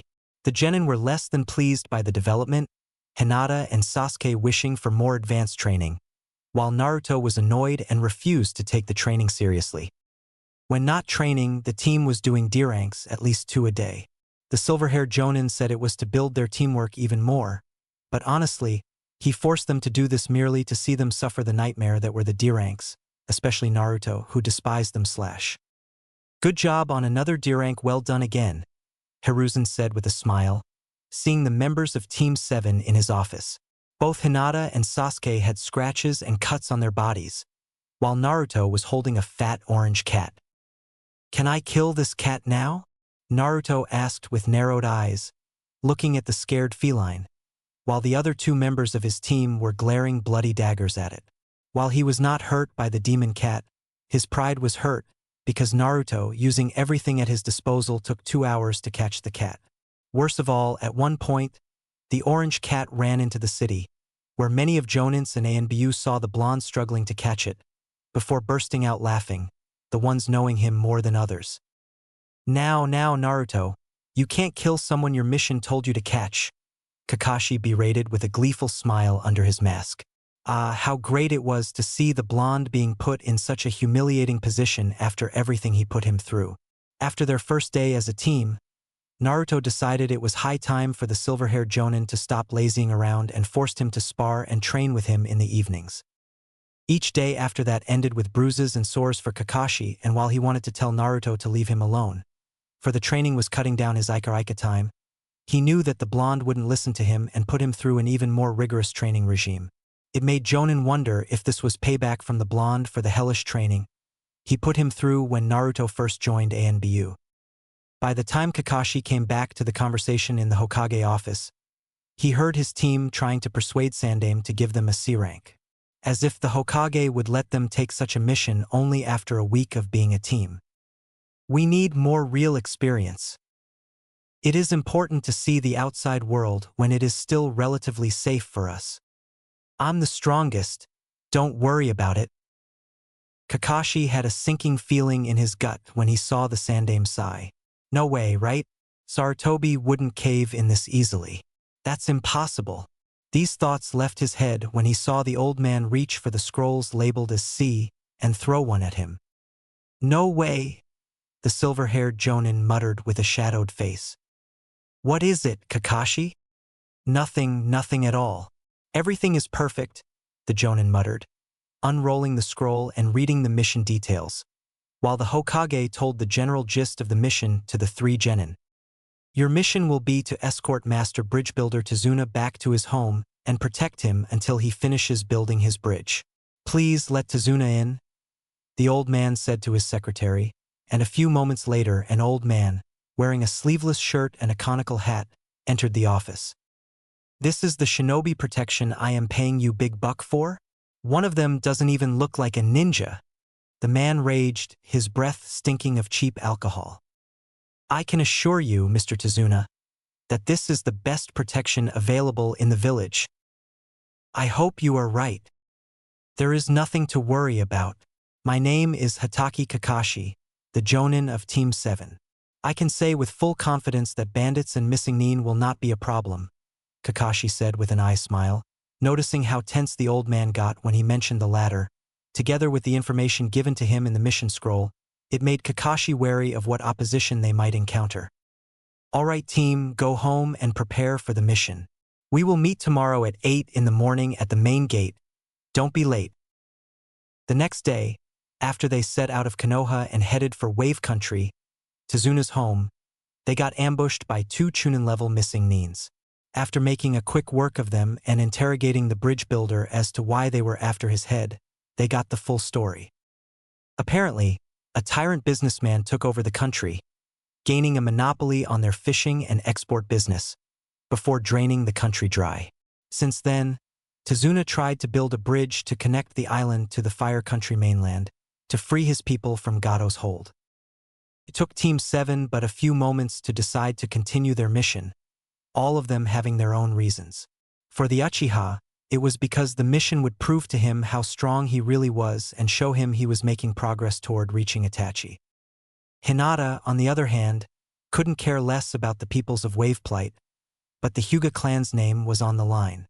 She knew that if the word that she, the Hyuga clan heiress, abandoned such a mission, it would greatly impact the clan's prestige and would be a stain on their honor. And Naruto, he thought liberating a country was a perfect opportunity to get his name in the open. After all, he wasn't sure how famous he was in the world, with all the redacting Hiruzen did a few years ago, but it was time to change it. It was time for the whole world to know the name Uzumaki Naruto and hear about his strength. Hum, hum, hum, the blonde chirped cheerfully with a grin on his face. They were currently walking through a forest in the Wave Country, a heavy mist all around them, making it hard to see a thing. Can you stop? Hinata hissed, giving him a heated glare. They were in enemy territory, with unknown terrain and bad weather, and the blonde was acting like he was on a walk in Konoha. Naruto sighed and sent the Jonin a pointed look, making Kakashi raise an eyebrow. Hum, hum, hum. This time, the blonde did it more forcefully, staring at the silver-haired Jonin.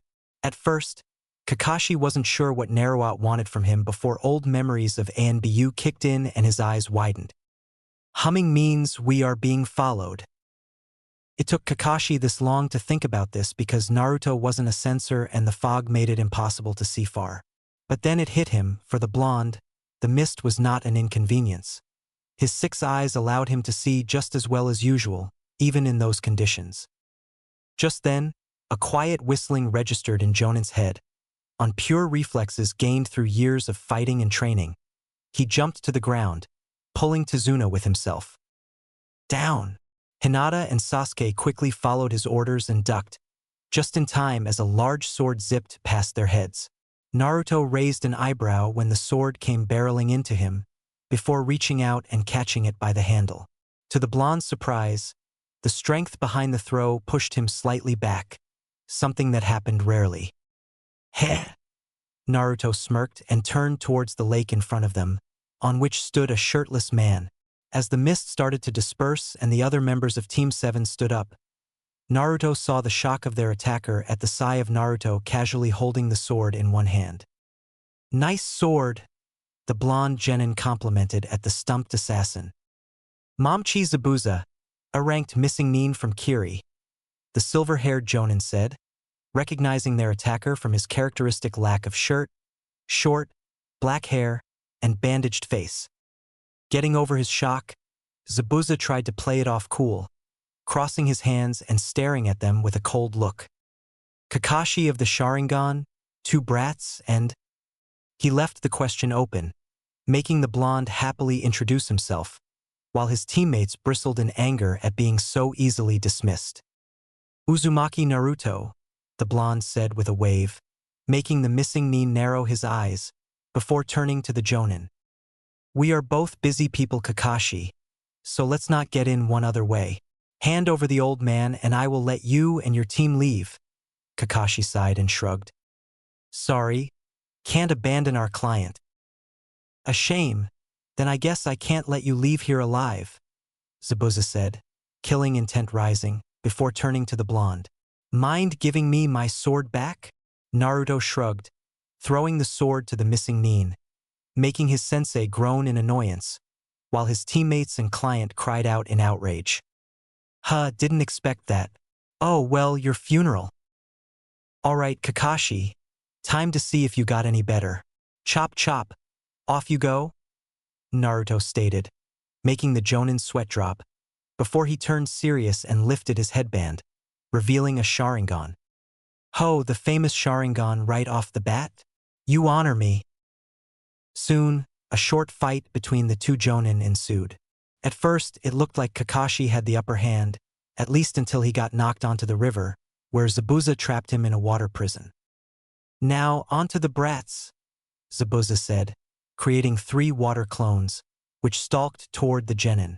Naruto rubbed his chin in thought, not noticing the resolute looks on Hinata's and Sasuke's faces, or the scared expression on Tazuna. "Well, not bad. Considering you were against Zabuza, one of the 7 swordsmen of the mist, I would say it was not bad at all. I thought a few years ago you would have won. It seems we need to up your training, Kakashi," the blonde said with a grin, making the silver-haired jonin groan in the water prison. "Ha! You talk like you are leaving this place alive." Zabuza laughed and the 3 water clones lunged forward, before the 3 of them burst, leaving only puddles on the grass. "Wah dash! Alright, now for the rescue," Naruto said and looked Zabuza in the eyes. "Clench your teeth." Before the missing nin could respond, the blonde made a single-hand seal, clenching his hands together, and instantly appeared in front of him. A powerful uppercut sent Zabuza flying before he skipped 2 times on the water. Kakashi landed on the water and thanked the blonde, before getting waved off. "Don't worry about it. Now, off you go. I want to play a little. The mission has been boring so far." A moment later, Kakashi appeared in front of the remaining 2 genin and Zabuza rushed at the blonde, his clever ready to cut him in 2. Just as the sword was about to cut him, Naruto stopped the sword with his infinity, before lifting his hand. "Wait a sec." He turned to the silver-haired jonin and shouted, "Oi! Write down the fight for future references, would you?" No one except Kakashi knew what Naruto meant and was even more confused when jonin took out a notebook and started writing. "What?" Hinata asked, completely at a loss what was happening. Naruto likes to write down his fight, so that Jiraiya-sama has good reference material for fight scenes in his books. Back at the lake, Naruto turned back to Zabuza, who tried to understand why his sword stopped suddenly. "Okay, ready to continue? Arrogant of you to turn your back to me," Zabuza hissed through gritted teeth, making the blonde chuckle. "Don't worry about it. After all, you're weak." Angered by the comment, the missing nin pulled his sword back and slashed once again, putting all his strength into the attack, intent on cutting the breast in 2. Before his sword reached the blonde, Naruto let out 3 fast punches to his chest, followed by a front kick that would have sent him flying if he hadn't caught Zabuza by the wrist. He squeezed hard, making his grunt and forcing his hand open, the giant's sword falling into the lake. Zazbua tried to counter, a fast puck flying towards the blonde, effortlessly blocked before the blonde pulled him in, landing a devastating uppercut to his gut, lifting him up and this time sending him flying with a roundhouse kick. Had enough? Naruto asked when Zabuza went back to his knees, spitting away blood and glaring daggers at him. Enough! The missing nin growled, before rushing through hand seals, seeing that the blonde was just observing him with this goddamned smug smirk. Suetun, water dragon jutsu, Zabuza shouted before a massive serpentine dragon rose from the lake, its ominous yellow eyes glaring daggers at the blonde. Cool jutsu, let me show you mine. The divergence of infinity. My reverse chakra technique. Naruto pointed his right index finger at the dragon that was ready to pounce on him any moment, and a small, but very bright red orb appeared above his finger. The glow from the technique illuminated the whole clearing, giving it a red hue. Uzumaki Hijitsu. Red. As he said those words, the dragon rushed at him, intent on crushing him whole. Naruto's jutsu glowed even brighter, looking like it was about to explode with unbelievable power, before suddenly dying out. Wa dash? Tazuna asked stunned, followed by the blonde's teammates and sensei. I failed, Naruto shouted with a stupid grin. The same instant the dragon barreled into him, creating a great explosion of water. Waves crashed mercilessly on the lake, while small droplets fell from the sky onto the clearing. Heh! Too easy, Zabuza stated, standing up, only to hear a pop next to him, before a crushing punch sent him barreling through a couple of trees. Where once stood Zabuza, the spectators of the fight could see Naruto, unharmed with a pout. Amazing, he took him out in one punch, Tazuna muttered, looking at the broken body of Zabuza a few meters away from them. He noticed the missing nin was trying to stand up, but he kept failing, his body devoid of power, unable to lift his weight. Naruto walked over to him, a bored expression on his face, making the demon of the mist even more angry. And now to end it, before he could move for the kill, a pair of sunbon cut into the missing nin's neck. Zabuza's eyes widened before he stopped to move, his body falling limp onto the soft grass. Naruto looked to his left, where on a tree branch stood Kiri Anbu, looking right back at him. Naruto, what happened? Kakashi asked, noticing Zabuza's dead body, before seeing the Anbu. I see. Thank you for weakening Zabuza for me. I have been following him for the past few weeks, but wouldn't be able to take him down without your help. In a single leap, the Anbu landed next to Zabuza. Their hand reached the body, before Naruto caught their wrist. The Anbu jumped, turning to the blonde. Keeping his eyes on the Kiri ninja, Naruto placed 2 fingers at Zabuza's neck, and feeling no pulse, he pulled back and grinned.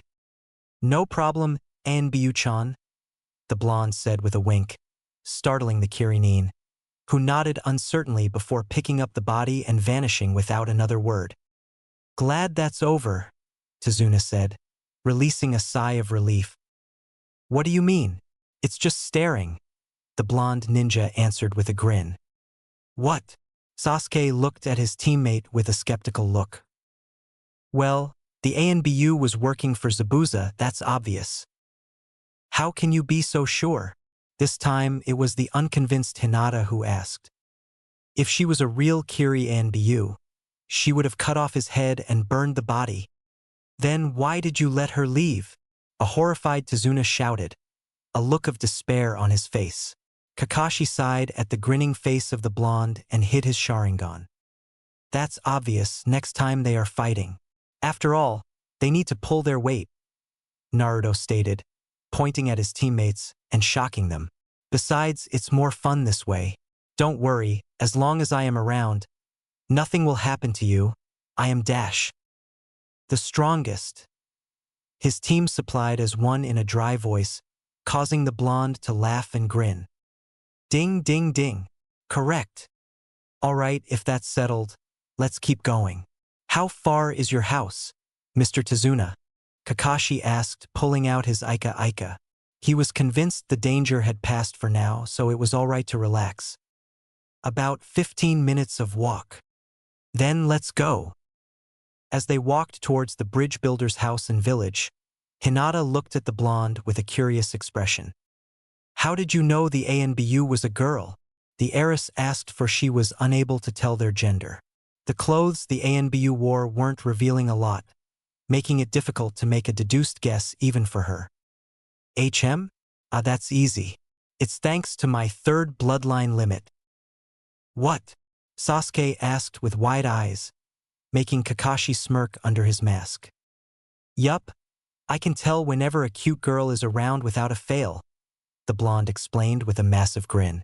The last Uchiha looked at him with a deadpan, while Tezuna's eyes were filled with awe. Hinata, on the other hand, seemed to believe the blonde and huffed.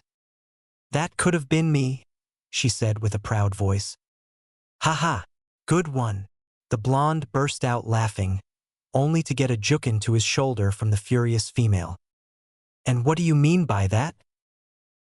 Later that same night, deep into the forest of the Wave Country, in a small underground base, Zabuza opened his eyes, hissing in pain as the two sunbon were pulled out of his neck. You could be more gentle, Haku, he muttered, his voice weak. The ANBU, now without a mask, gave him a beautiful smile. Don't be a baby, Zabuza-sama. Humph, that's cold. Silence ensued, his female companion treating his wounds, while he thought about the battle at the lake. What do you think about him? The blonde. A grunt was her answer. She thought for a moment before sighing. He is very strong, maybe stronger than you. Ha, that's an understatement. The demon of the mist answered, shocking his apprentice at the casual admittance of being weaker than a child her age. Zabuza-sama? She asked, a worried expression on her face. Don't act like you didn't see the fight. I got thrashed, there is no other way to say it. It is a fact that Uzumaki boy is stronger than me. It's the same as admitting that Yagura is beyond my scope. Are we canceling the mission? No, we need the money, and while I hate working for Gato, he pays well. Then do you have a plan to defeat him? I think I have an idea, but it will require some preparations. In the meantime, I have to get back into shape. Let's not forget there is still Kakashi to deal with. And the two other genin. Please, they are harmless. It's the blonde and Kakashi that is our only real trouble. And then I sent him flying with a single punch. They were in Tezuna's house, sitting at a table and eating a dinner made by Tezuna's daughter, Tsunami. Meanwhile, the blonde was retelling the bridge builder's daughter about the battle with Zabuza, making her stare at him in wonder. You must be really strong, Naruto. Of course, there is no one stronger than me, the blonde grinned. Lies, Gato is stronger. Naruto looked to the left, where he saw a kid, looking at him with a glare. Huh? The blonde genin asked with an annoyed look. You can't beat Gato. He is too strong. Maybe for a brat like you. The kid, Inari, growled at the nonchalant tone the ninja was speaking with, before slamming his hands on the desk. What do you know, huh? You know nothing of our pain, and now you come here acting all cool and strong. But you will end like all before you, dead at Gato's feet. A silence followed, all eyes darting from the blonde to the Tsunami's son. After a few moments, the blonde leaned back in his chair and looked at Inari with a serious expression, slightly pulling down his sunglasses to make eye-to-eye contact with him. Then what do you say about a bet? A bet? Inari asked, staring at the sudden change in the blonde's voice, wherein before it was cheerful and warm, now it was completely serious. Yeah, I bet you that by tomorrow morning I will clear out all of Gato's thugs from the village and keep them away until Tezuna finishes his bridge. If I win, you will acknowledge that you were just too weak to defend your home yourself. And if I win? The boy asked uncertainly, not wanting to admit to being weak to the blonde. If you win, well, I will be probably dead. What do you say? Naruto, Kakashi muttered, getting a glare from the blonde before he turned to Inari. The boy nodded, his childish stubbornness forcing him to win it or fear admitting he was wrong. Okay, I accept. Good. I am leaving, we'll be back later, Naruto stated, standing up and walking out of the house before being quickly followed by his sensei. Outside, Kakashi saw the blonde leaning on the railing on the porch. Why did you propose him the bet? Why? You know how I am. I see a lot of my younger self in him. I can see in his eyes, no matter what he is saying, that he wishes for someone to save his home, but is too stubborn to admit it. Winning it and forcing him to admit I was right is the only way he will get his confidence back. I don't follow. Where do you yourself in this? Kakashi asked, making the blonde sigh. Just like me, he is too stubborn to ask for help. I was the same when I was younger, but when he wanted someone to save him, I wanted to have friends and family. You remember my attitude back then, right? Trying to push others away, even when I longed for companionship. It's similar in a way. I see. What do you plan then? We'll probably weed out all of the bandits in the village tonight, and then keep watch with shadow clones. Make sure Gato doesn't send in more. Understood. We will prepare for Zabuza's return. Make sure you are ready to come back at moment's notice. Yes, make sure nothing happens to Tazuna.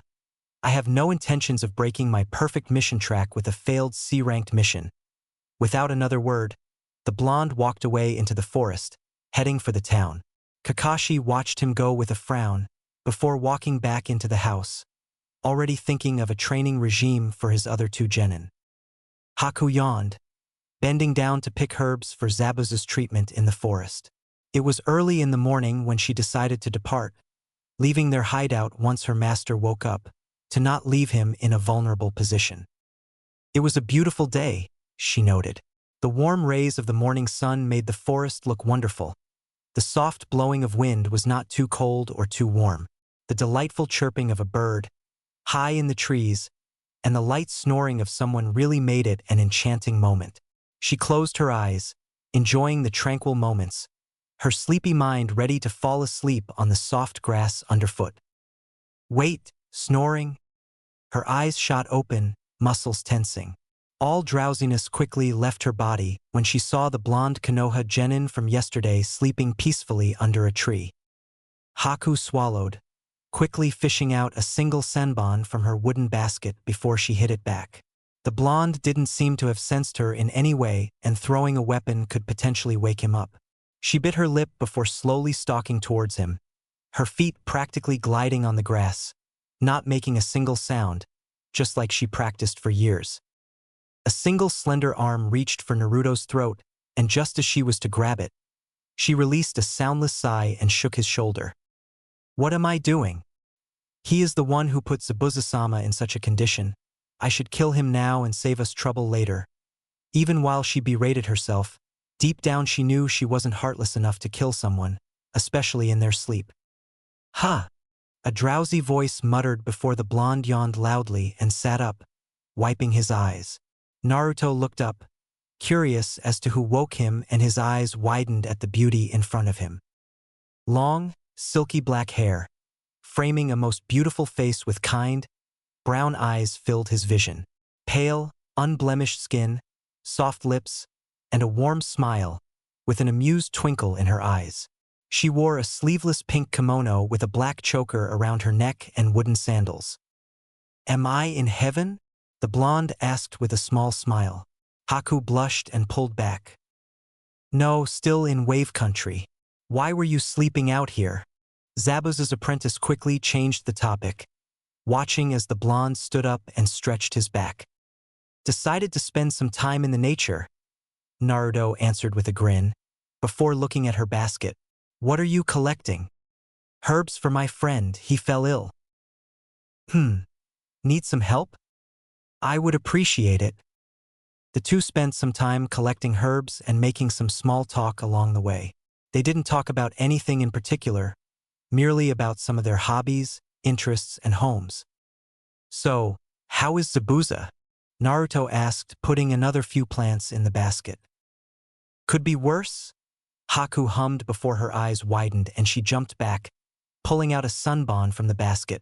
She cursed silently under her breath, readying herself to flee at any moment. But to her surprise, the blonde stayed in his position, looking at her quizzically. "What's gotten into you? You know I work for Zabuza-sama. And? I knew it from the moment I woke up. Why? Why what? Why didn't you attack me?" "Ah, that's why. It's too early in the morning to be fighting. Besides, what kind of monster would I be if I attacked you and decided not to attack me first?" A short silence followed before Naruto waved her on. "Come on, you said you need a bit more." Haku hesitated for a moment, before relenting and crouching down next to the blonde, who was collecting the herbs. In her mind, she knew she stood no chance against the blonde, so there was no need for him to be deceitful, and she doubted that someone as confident as him would even resort to such measures. "Why?" she asked again, making the blonde sigh and look at her from the corner of his eye. "Do I need a reason to help a cute girl pick flowers?" He resorted to a smirk at seeing Haku blush again before turning away. They continued in a tense silence. At least for the girl, Naruto seemed to be as relaxed as ever. Before long they had enough and Haku decided it was time she headed back. "Thank you for your help. I guess next time we will see each other we will be enemies." "Well, if you want to meet before that, to speak or something, I would be glad to see you again. Why are you acting like this? You know as well that in a few days we will be trying to kill each other. So, is it wrong for us to enjoy the few peaceful days before that?" Naruto asked with a smile, shocking the black-haired girl before a small smile blossomed on her face and she nodded. "You may be right. I would like to meet you again before we fight." "Great," Naruto grinned, turning towards the village. "What do you say we meet again after tomorrow? Here?" "Yup, morning?" "Yes, that would be nice." "All right, see ya," the blonde waved before walking away, leaving a smiling Haku alone in the peaceful forest. "Farewell," she muttered before heading back to her master. Naruto smiled, looking at the bustling main square of the village. It has been a week since he took care of all of Gato's mercenaries.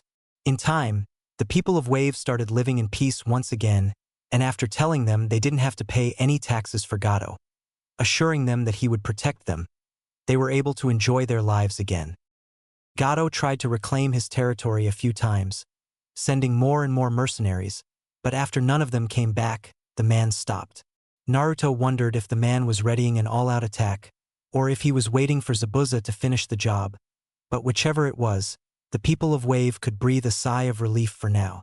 Tazuna said his bridge would be ready in another week, so until then his team had to deal with the matter of Zabuza and Gato before Wave was truly free. In the last week, he met 4 times with Haku. They spent their time together talking about their lives, their thought on the shinobi world, and retelling stories of their past. Naruto really enjoyed her company, no matter how fleeting it might be, but that was something he came to treasure in this world, the few moments of peace and happiness before everything turned to chaos. "Well, that's how this world works," the blonde thought before he heard a loud whistle coming from the bridge, loud enough that he heard from all the way here.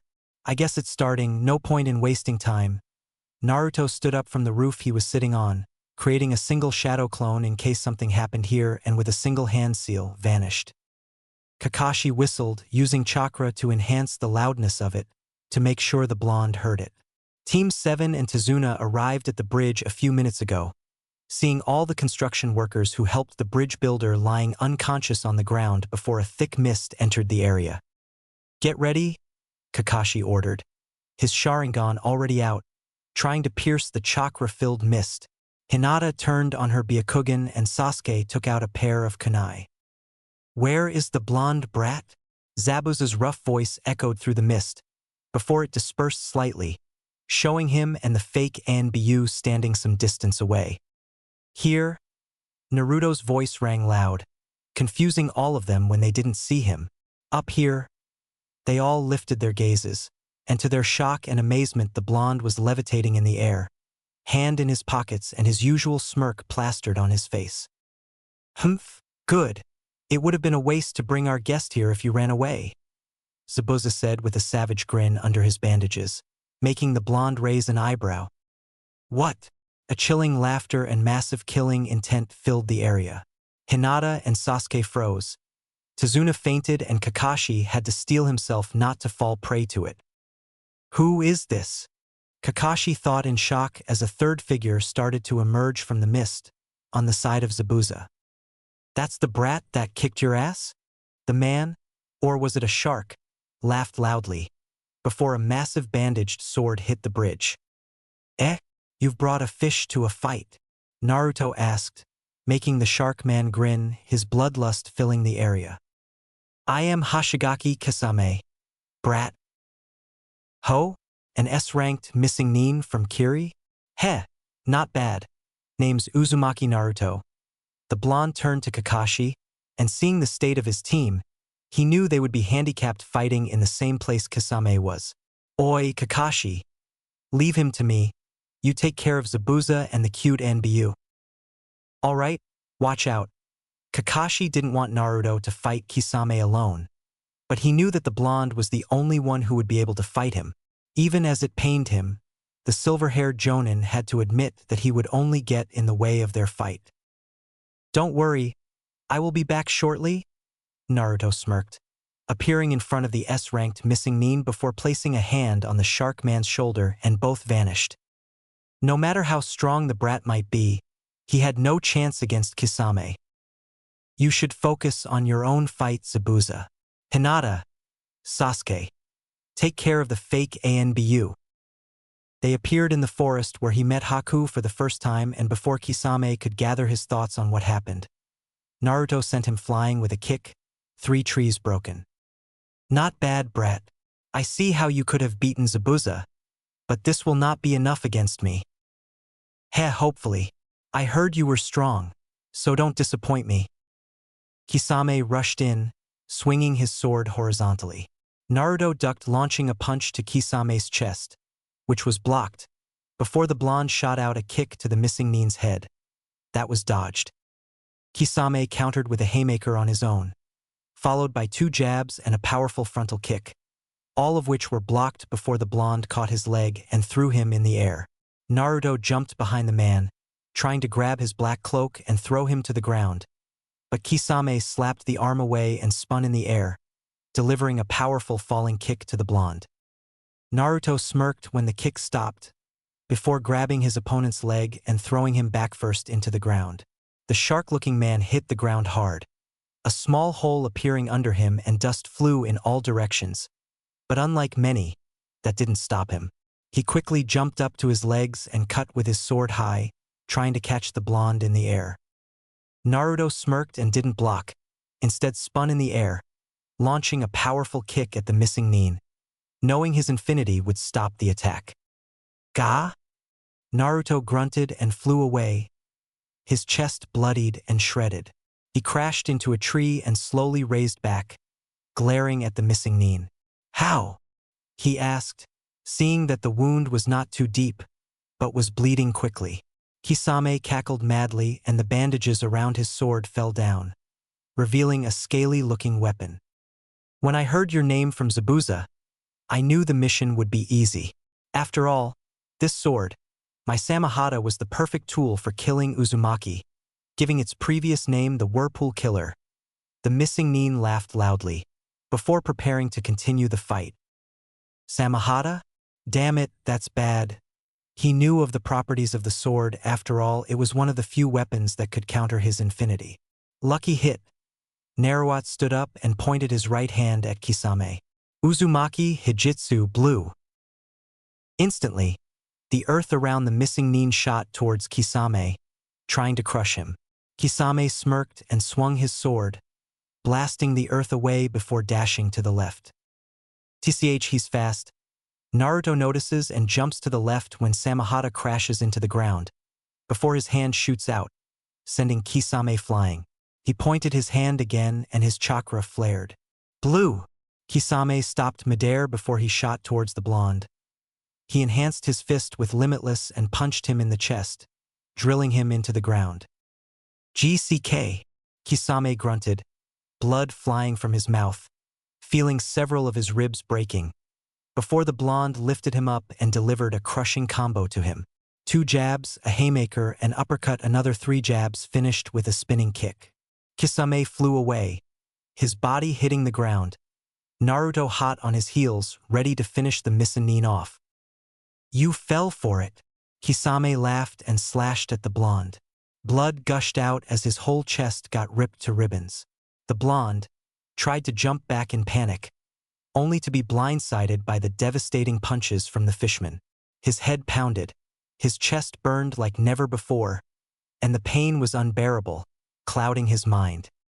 "Ha ha!" Kisame laughed maniacally. Slashing the blonde's right thigh open before with a single-hand seal, he spat a large water bullet. The blonde was sent flying, blood painting the grass red. His back hit a tree, before Kisame appeared in front of him, his sword ready to carve even more of his flesh. Through the haze in his mind, Naruto lifted his hand and shot a blue, trying to push the missing nin back, but Kisame had no problem dodging the attack before his sword met the flesh on Naruto's neck. Naruto was sent flying, his body limp, before Kisame appeared next to him and elbowed him into the ground. The missing nin spun, a kunai twirled in his hand before stabbing the blonde's leg repetitively, before piercing his chest, and to end it all, the regular kunai cut into his forehead. The blonde fell to the ground, a pool of blood under his body, and Kisame smirked.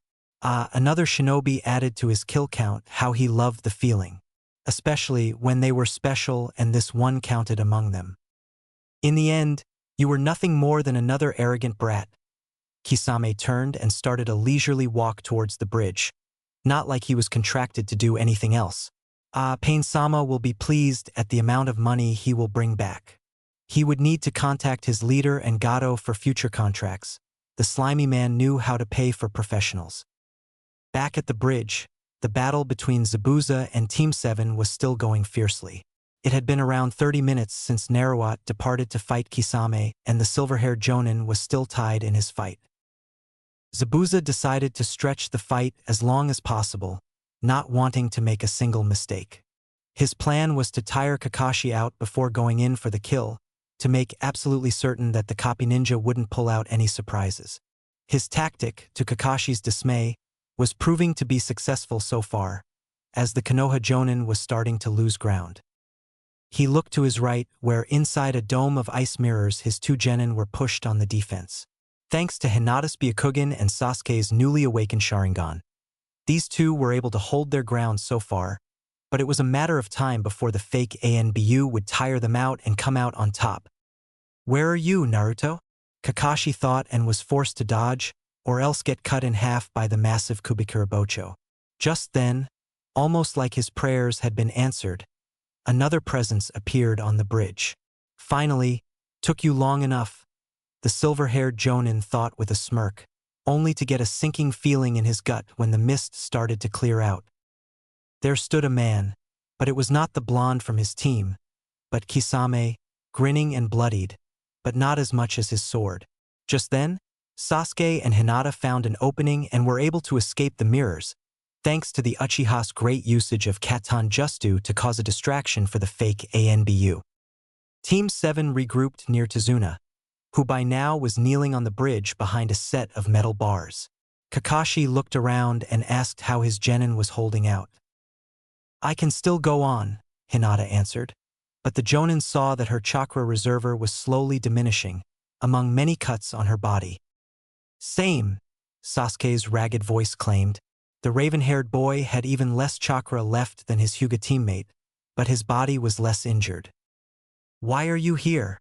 Kakashi asked, his eyes on Zabuza and Kisame, who seemed to talk about something, but he was too far away to hear what. He noticed the fake ANBU also regrouped with Zabuza and was standing near her master. "HM? Why? I see. Because I killed Uzumaki Naruto," Kisame said with a grin, shocking Team 7 and Zabuza. "No way," Hinata breathed out. While she found the blonde annoying, he was still her teammate and she didn't want him to die. Furthermore, he was their strongest member and that spelled huge trouble. Sasuke clenched his fists, trying to calm his anger and fear down. But even so, couldn't stop them from slightly shaking. While no one noticed it, the ANBU's shoulders tensed for a single moment. Shit, shit, shit, Naruto is dead? No, focus, we need to get out of here now. He turned to his team and rushed through hand seals. Hinata, Sasuke, Plan D. A huge amount of smoke filled the bridge before dozens of Team 7 and Tezuna's ran away in different directions. Zabuza cursed, running towards a group and cutting them down, only for them to dissipate in a haze. Bunshin escape? Kisame laughed. It was a genin tactic, but when your opponents had almost zero chakra left, like now, even sensors would have a problem finding the right ones. Zabuza grunted in annoyance before turning to Haku. Come on, we need to finish them while they are tired. The missing Nin commanded, getting a stiff nod from his apprentice, wondering what it was all about, before shrugging it off as hesitant to kill. You're coming. He turned to Kisame, who shook his head. My contract specifies the blonde brat, and since he is dead, I am going for the paycheck. Team 7 ran as fast as their tired bodies would allow. Plan D was a total retreat to their latest resting place, in this case, Tezuna's house. While it endangered the bridge builder's family, it was probably the only place they could be certain no enemy would be waiting for them. Besides, the house was a good distance away from the village, Zabuza's most likely place of searching for them first. What do we do now, sensei? Hinata asked as they landed in front of the house and quickly went in. Kakashi nervously scratched his head, trying to think of a way out of this predicament, before taking a deep breath and calming down. First, let's not assume Naruto is dead. It could very well be a lie to make us nervous. He saw his students' uncertain expressions but ignored them and summoned Pakin, his ninja dog. Yo, Kakashi. The small brown pug greeted with a wave, before seeing the serious look on his summoner's face. What do you need me to do? Find Naruto, you remember his smell? Of course. Be careful. An S-rank missing Nin and A-rank missing Nin are around. You need to be discreet. Understood. The pug saluted before jumping out of the window at a speed that baffled the two genin. What was that? Tezuna asked, shocked to see a talking dog. One of my summons, he will try to find Naruto. Meanwhile, take these. Kakashi gave each genin a small brown pill. These will replenish your chakra. Tezuna, we need bandages. Of course. Rest for now, I will stand guard. Sometime later, Kisame was sitting and leaving Gato's mansion, annoyed that the slimy businessman was absent with all his henchmen. He could try to break in, but that caused problems for future contracts, so the missing Nin decided to meet up with Zabuza in the meantime while waiting for his contractor to come back from wherever he was. As he walked down the cobbled road from the mansion, he lifted his hand, trying to shadow his eyes from the bright sun. He came to a stop, a confused expression on his face, when he saw someone waiting in front of him.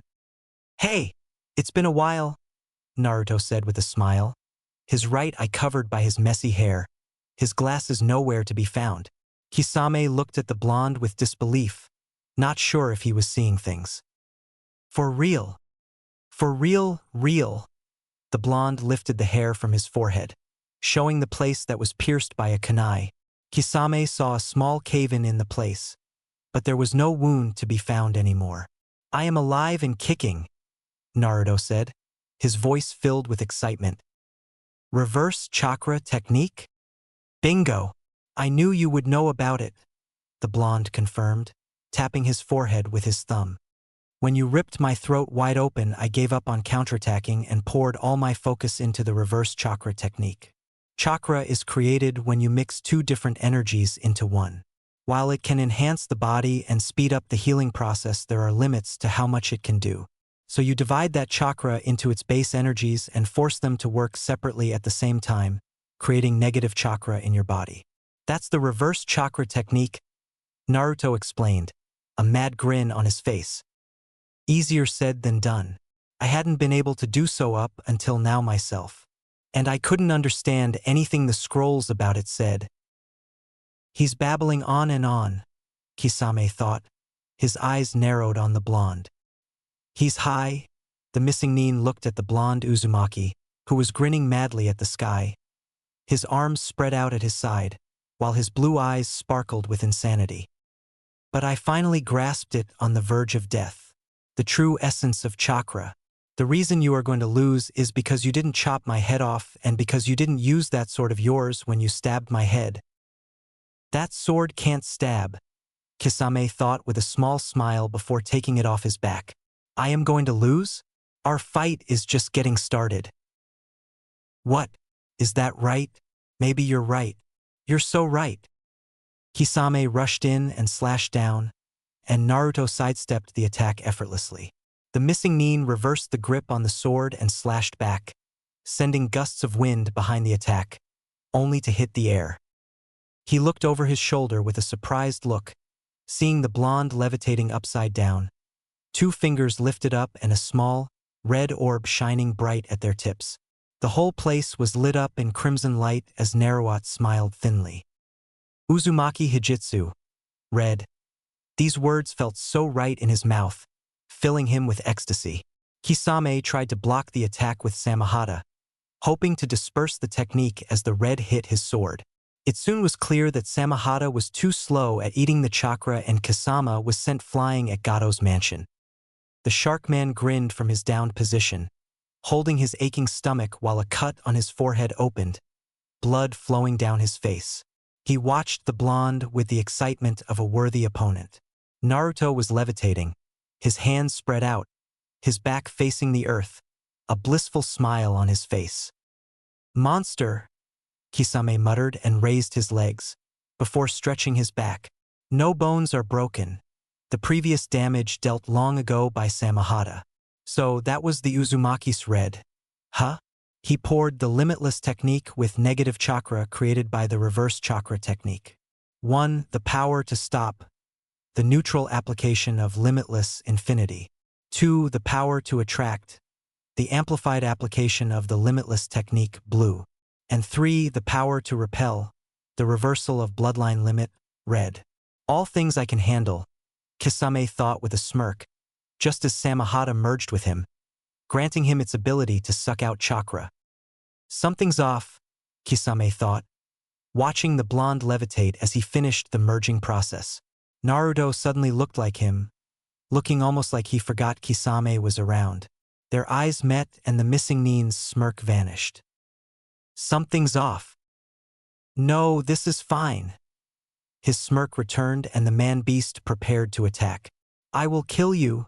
Kisame vanished, appearing in front of the blonde. His hand in a cutting motion, long nails, sharper than most swords went for a cut. Naruto moved his head to the side and the missing Nin fell to the ground. He jumped back and his leg, with the power to crush chakra-reinforced bones without a problem, lashed out. Naruto tilted back, the attack missing his face by inches, an unbothered look on his face. The sun shined brighter and Naruto lay back in the air again, staring at the sky. Sorry, Kakashi, Hinata, Sasuke, Tazuna. I know I should finish this quickly and go help you, but I can't even bother to care about any of you right now. It's just that the world feels so wonderful right now. The blonde thought with an absolutely emotionless face. He finally felt complete, he felt one with the world. Naruto straightened up, his right hand lifted towards the sky, while his left was pointed towards the earth, right at Kisame, who was trying to find an angle to attack him. Throughout heaven and earth, I alone am the honored one, the blonde stated with a grin, seeing Kisame rush through a lot of hand seals. The merit of having a technique that's passed down for generations is having a user manual, the blonde thought, his hand in his pockets as he watched with uninterested gaze as dozens of water sharks rushed towards him, all stopped by his infinity.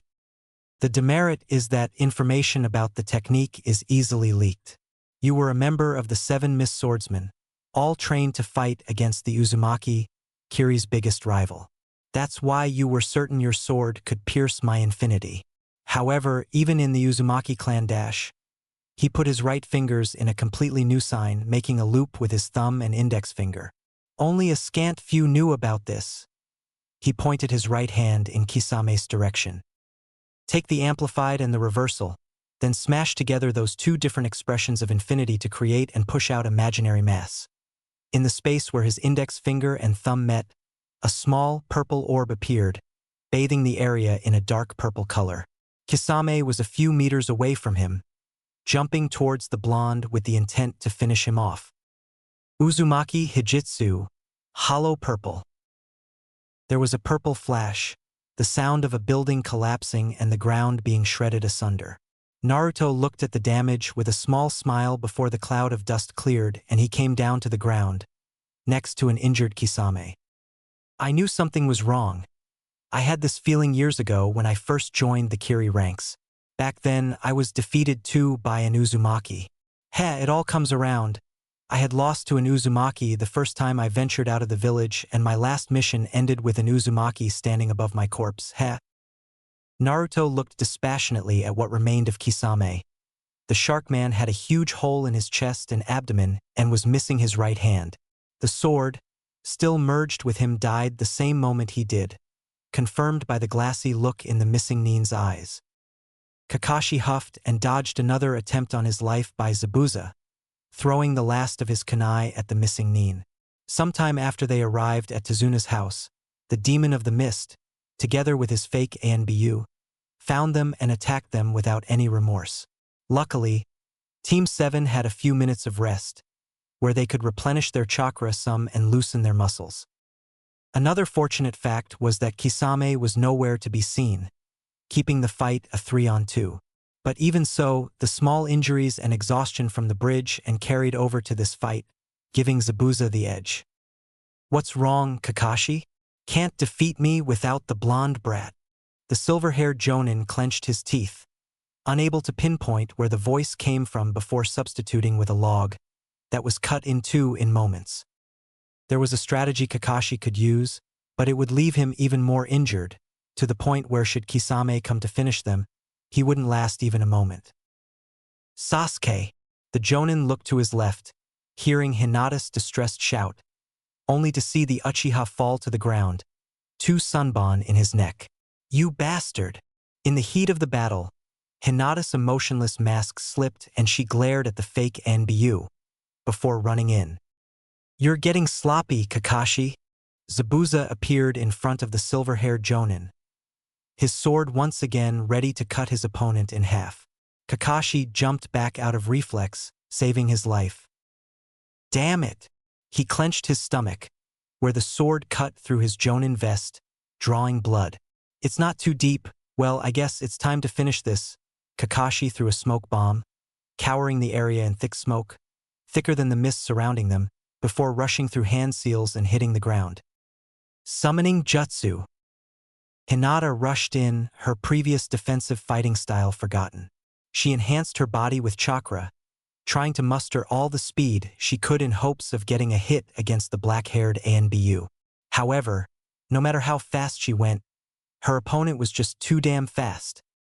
Haku weaved in and out of the Hyuga heiress's attacks, trying to find a safe angle to put her in a death state like she did with Sasuke now and Zabuza a week ago. But it was getting difficult to do so, as Hinata's attacks were getting more ferocious by the minute. There!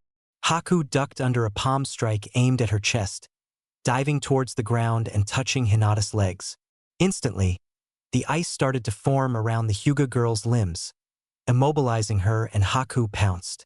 Two senbon bit expertly into the Konohanin's neck before she fell to the ground. Haku! Zabuza roared and the black-haired girl looked towards her master, only for her eyes to widen in disbelief, seeing him being held down by a pack of dogs, all of them having bitten into his body. Zabuza-sama! Haku cried out, seeing Kakashi run towards Zabuza with his Chidori. The brown-eyed girl poured all of her chakra into her legs, hoping against all odds to be in time to save her mentor. When she closed half of the space between her and Zabuza, she knew she would be fast enough to take the attack for him, only to gasp when she was suddenly pulled back. Let me go! Her hysterical cry sounded throughout the area, and she looked back to what was holding her back. Naruto, she asked with a surprised look before it turned into one of betrayal. Please, let me go. Naruto closed his eyes and ignored her pleas, letting her only when the sound of flesh being ripped echoed through the battlefield and Kakashi's jutsu died out. Not wasting a second, the fake NBU rushed towards her master, tears streaming down her face. "Zabuza-sama, please, please don't go. I beg you, Zabuza-sama," the girl sobbed, holding onto the grievously injured missing nin. Kakashi sighed with a sad look in his eyes, before preparing to kill her too, only to notice Naruto's presence. "You're alive!" The silver-haired jonin breathed out a relieved sigh, getting a solemn nod from the blonde. "What of Kisame?" he asked, showing his surprise and concern over the bloodied and ripped clothes of the blonde. "Dead?" Naruto answered and slowly walked over to Haku, who was crying loudly, trying to patch Zabuza's wound. "Haku?"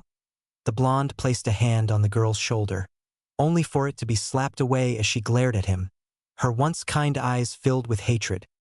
"Don't touch me." Naruto sighed and pulled back, watching as she tried to heal her master. The missing nin groaned, blood staining the bandages over his mouth. "Haku!" he muttered weakly, trying to stop her from healing him. She looked at him with shock, not understanding why he pushed her hands away. "I lost, that's all. That's the world we live in." "No, no, no. Please, Zabuza-sama. Hey, you're still as soft as the day we met, unable to harden your heart. You are not fit to be a shinobi." A small, bloody smile revealed itself on his face, as the bandages from his face fell down. His eyes met Naruto's, conveying their seriousness. "Brat, take care of her for me. Haku, go with the brat. He will protect you, I know it." "I am not going anywhere without you, Zabuza-sama. That's my last order. Do with it what you—" Well, his eyes glazed over and his body became limp. An anguished cry filled the place, as the brown-eyed girl cried out towards the sky. A few feet away, Kakashi was crouching next to his other two students, looking at them with a saddened look, his Sharingan already hidden. "It seems I have failed my team again," he muttered, hearing the blonde join him. "Not yet, they are alive." Kakashi turned to him with wide eyes, before lifting his forehead protector, looking at them with his Sharingan. True to the blonde's words, chakra still flowed through their bodies, just like it usually would. But how? Haku put them in a death-like state, just as she did with Zabuza a week ago. She is too gentle to kill someone. "You know her." It piqued Jonin's curiosity how the blonde spoke about Haku as she knew her. The blonde nodded, taking out the sunbond from his teammates' necks. "Yeah, met her a few times in the forest. We spent some time together." "Wadash." A weak spoke up as Sasuke opened his eyes. Hinata groaned and slowly sat up. "What happened?" "You were put into a death-like state." "Is Tausna?" Sasuke left the question open and got a shake of head from the Jonin. "Tazuna is alive. Zabuza, on the other hand, well, you can hear." "What do we do now?" Hinata asked, glaring at Haku. "We leave her alone for now," Naruto said seriously, leaving no room for discussion. "And the mission?" Sasuke added. "There is still Gato to take care of," Kakashi said, and the team stood up. "But let's rest for today." "Not yet," Naruto suddenly said, confusing his teammates. He looked towards the direction of the village with a glare, before turning to his team. "Gato is heading for the village. He is currently at the bridge," Kakashi groaned. Oh, how he wished it would be over already. "How certain are you?" A shadow clone I left in the village noticed him and dispelled. "I see. Well, it seems we still have our work cut out for us today. Can you two fight?" Kakashi asked, getting two nods in answer, before Sasuke looked at Haku, who by now stopped crying and was merely hugging Zabuza's corpse. "What about her? Let her grieve for now." Team 7 arrived at the outskirts of the village just in time to see Gato and his army of mercenaries leave the bridge, heading for the main square. Kakashi, trying to get their attention, whistled loudly, making the small businessman stop and look at their group. His eyes widened before narrowing upon landing on the blonde. You, blonde brat, you were the one who was killing my mercenaries, right? So what if I was? Naruto asked with an annoyed look. He wouldn't lie. Seeing Haku in such a state put him in a sour mood, and he wanted to release some steam, especially since he was the reason things ended this way. Ha! Whoever brings me his head will get double, no, triple the pay, Gato shouted to his henchmen, gaining a bloodthirsty roar of approval from the small army. Sasuke, Hinata, you know what you have to do? Kakashi asked, although it was obvious. They needed to kill them to ensure nothing bad happened to the villagers. It was the lesser evil. Kill a lot of bad people to save the few innocent ones, that's how it was in this world. Yes, Hinata answered. Her usual cold mask was back on, and hopefully she was ready to do it and wasn't just pretending.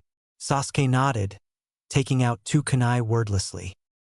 Kill them, Gato shouted, and the small army charged at the 4 shinobi. Let me thin them out. A red light filled the area. Uzumaki Hijitsu, red. 1/4 of the small army was instantly killed, crushed by the force behind the jutsu before Naruto and Kakashi rushed in. The Jonin took out 2 kunai, slashing and rending the flesh of the mercenaries and bandits without mercy. Naruto was a bit more savage than his sensei, using his hand to do the act. He crashed one man's head effortlessly, before punching through the chest of another, throwing his body at 3 other mercenaries with enough strength to kill them. Hinata jumped behind her teammates. With the Byakugan on, she danced around their attacks, tapping them ever so often on their chests or necks, before they started dropping like flies. Sasuke used his Sharingan to deflect and parry their attacks, making them kill their own allies, before using his shurikens and kunai to take them out in style. Gato's eyes widened, unable to comprehend how the army he paid a fortune for was getting slaughtered. It was absurd. It was impossible. He shrieked when Naruto appeared in front of him, behind him a path of carnage. Gato wanted to beg. He wanted to reason with the blonde, even try and bribe him to let him live. But before he uttered a single word, Naruto punched a hole in his chest. Good riddance, the blonde muttered, and the next moment he was back in the fight against the remaining bandits.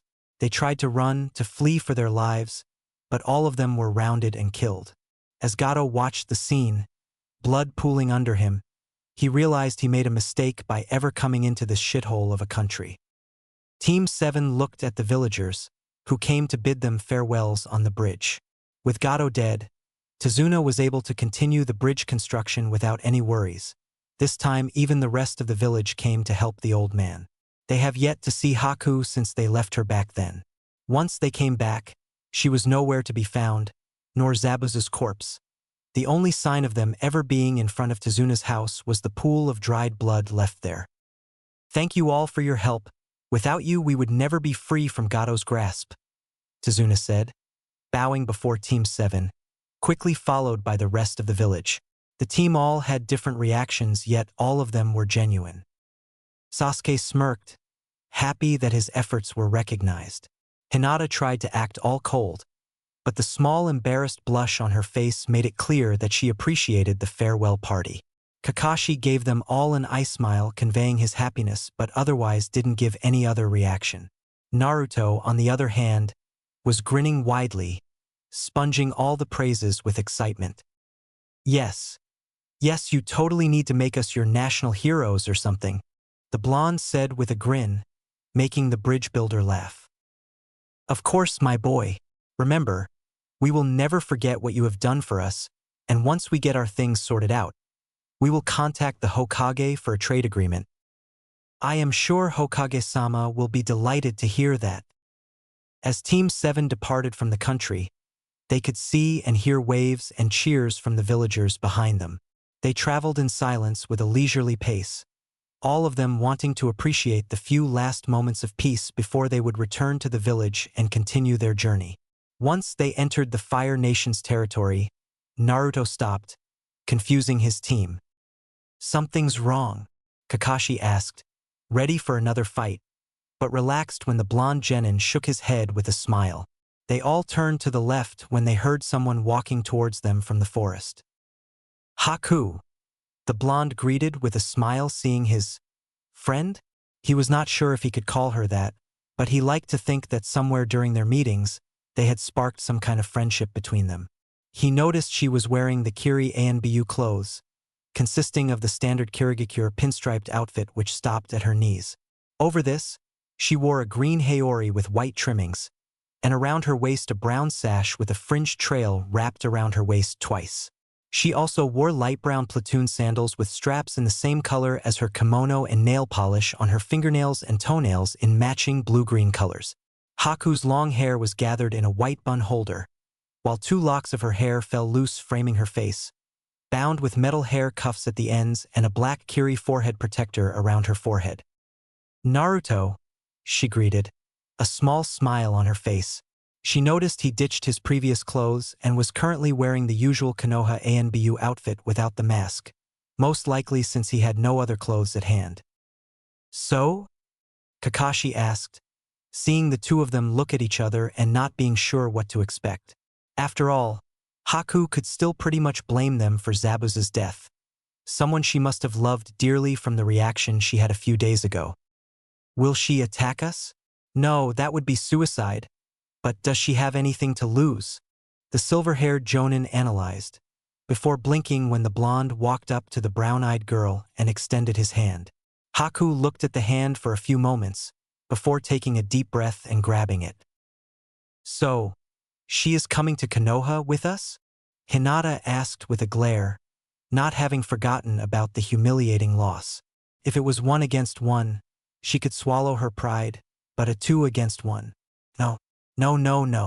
That was unacceptable, and the Hyuga heiress was nowhere near forgiving the ice bitch for the beating she had gotten.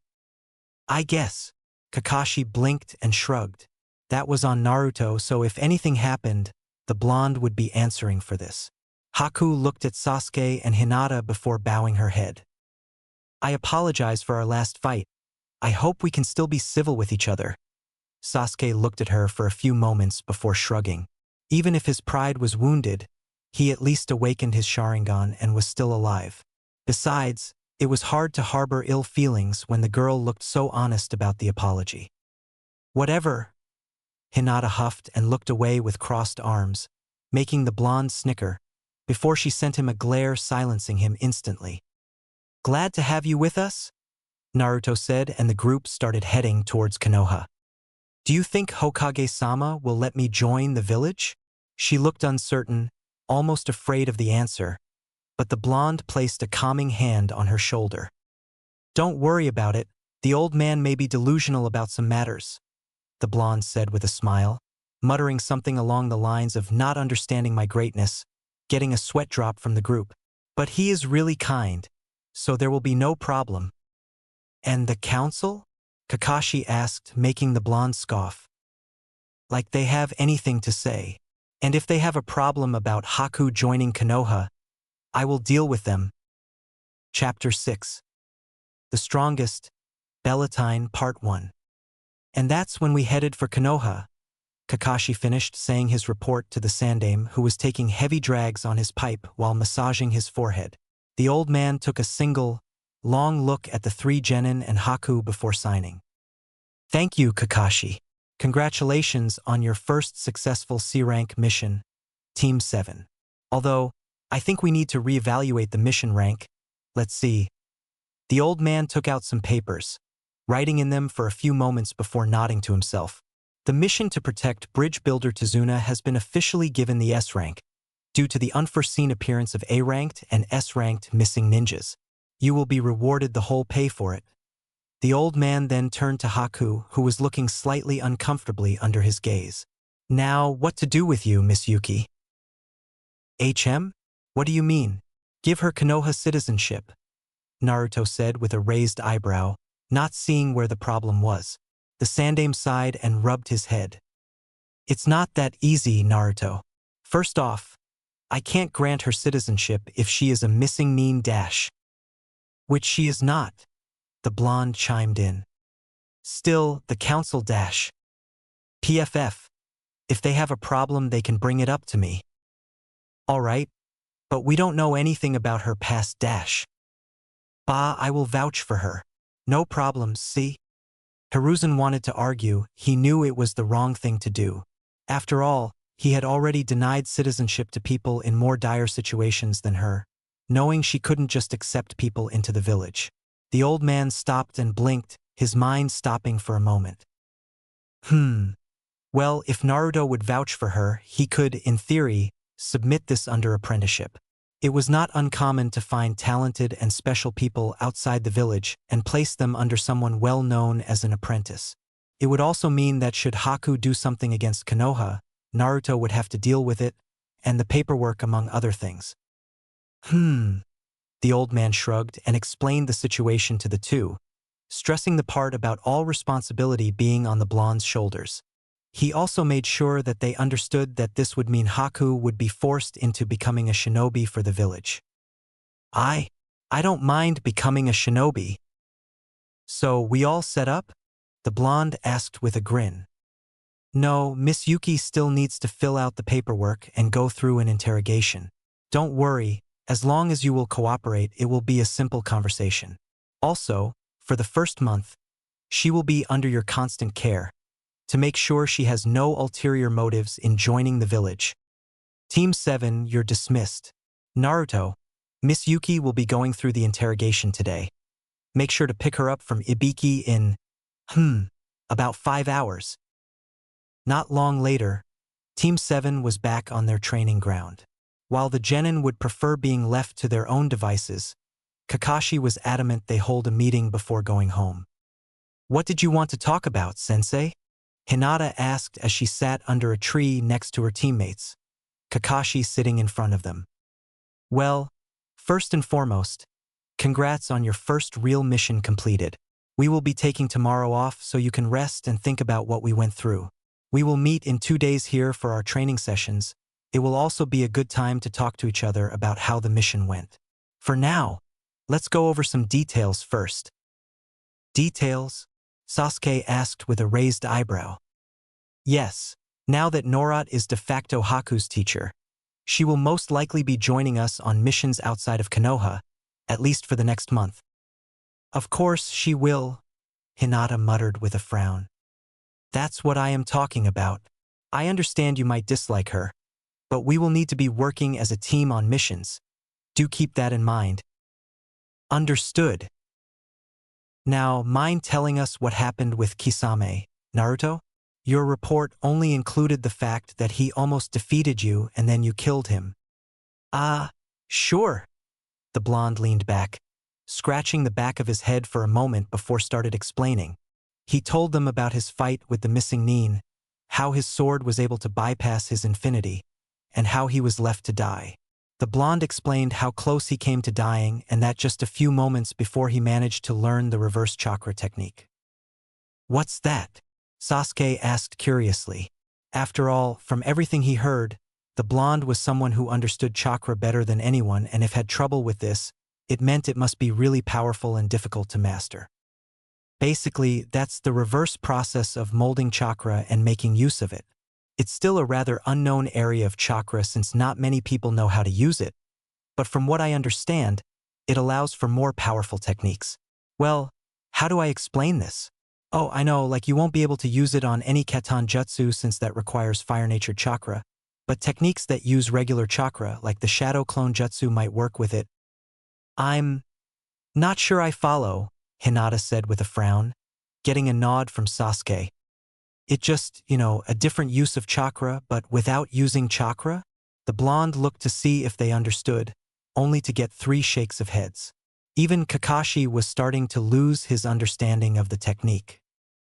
Take my red for example. The blonde lifted his finger and a red orb created over it. See? A jutsu made with chakra, but not with the same process you would make another jutsu. No?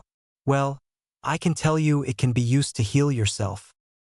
Wow. So, you know how to use it, but you have no idea how it works? Sasuke asked with a deadpan, making Naruto sweat a little. Something like that, but that's not my fault. Red and its healing properties are the only thing that's described in the scrolls. The blonde pouted before a grin formed on his face. And thanks to its healing abilities, I can permanently hold infinity now. HM? You couldn't do that before? Kakashi asked with a confused expression.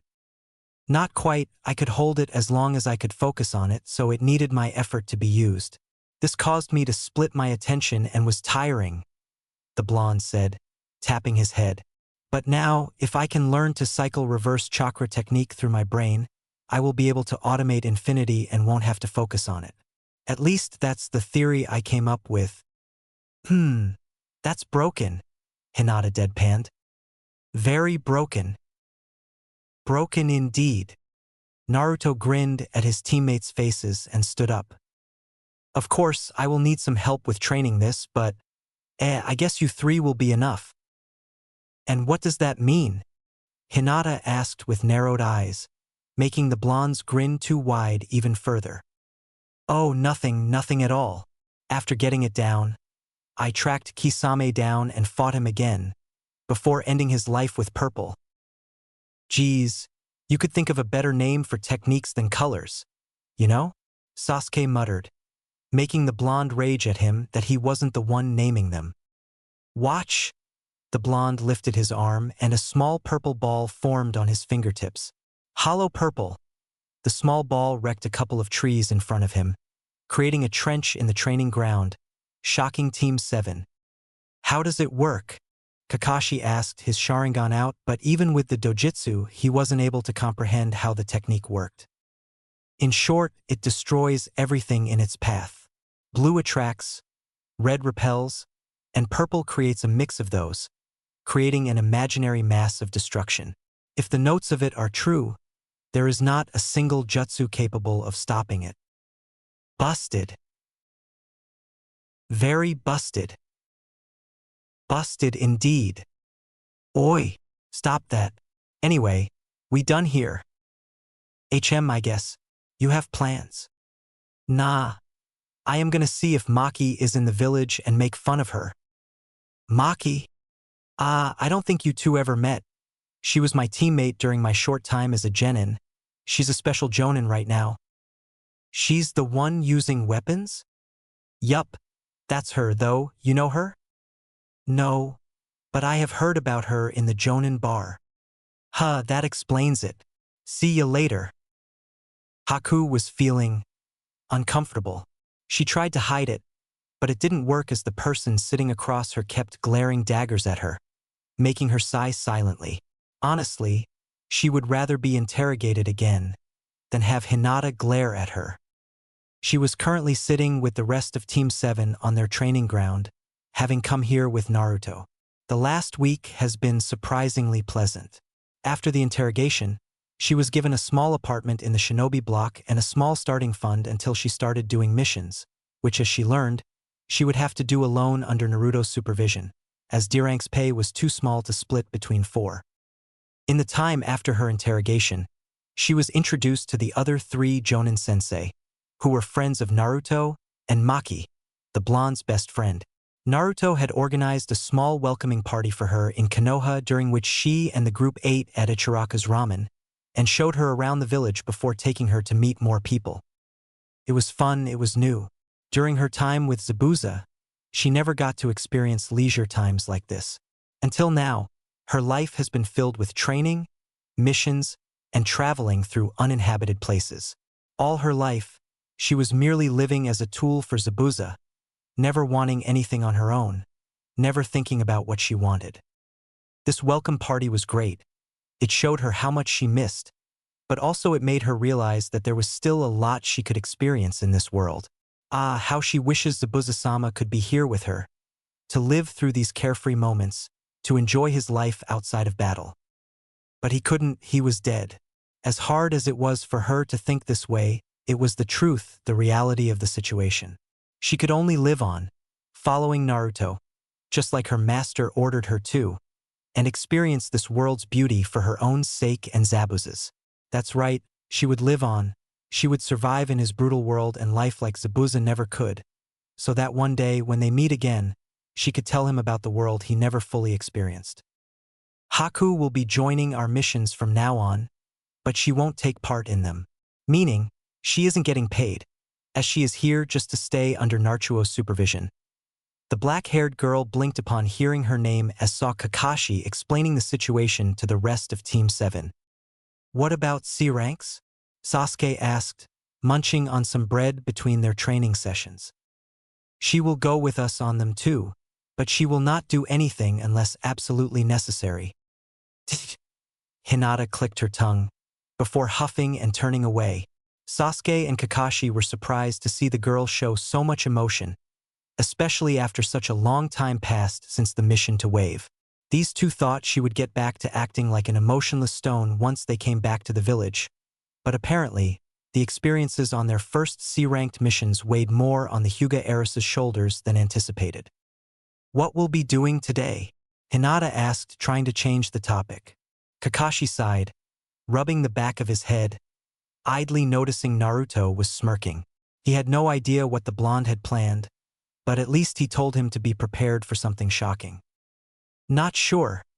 It all depends on what Hokage-sama has planned for us. What do you mean? Sasuke looked at the Jonin funnily. We have been requested for a C-rank mission.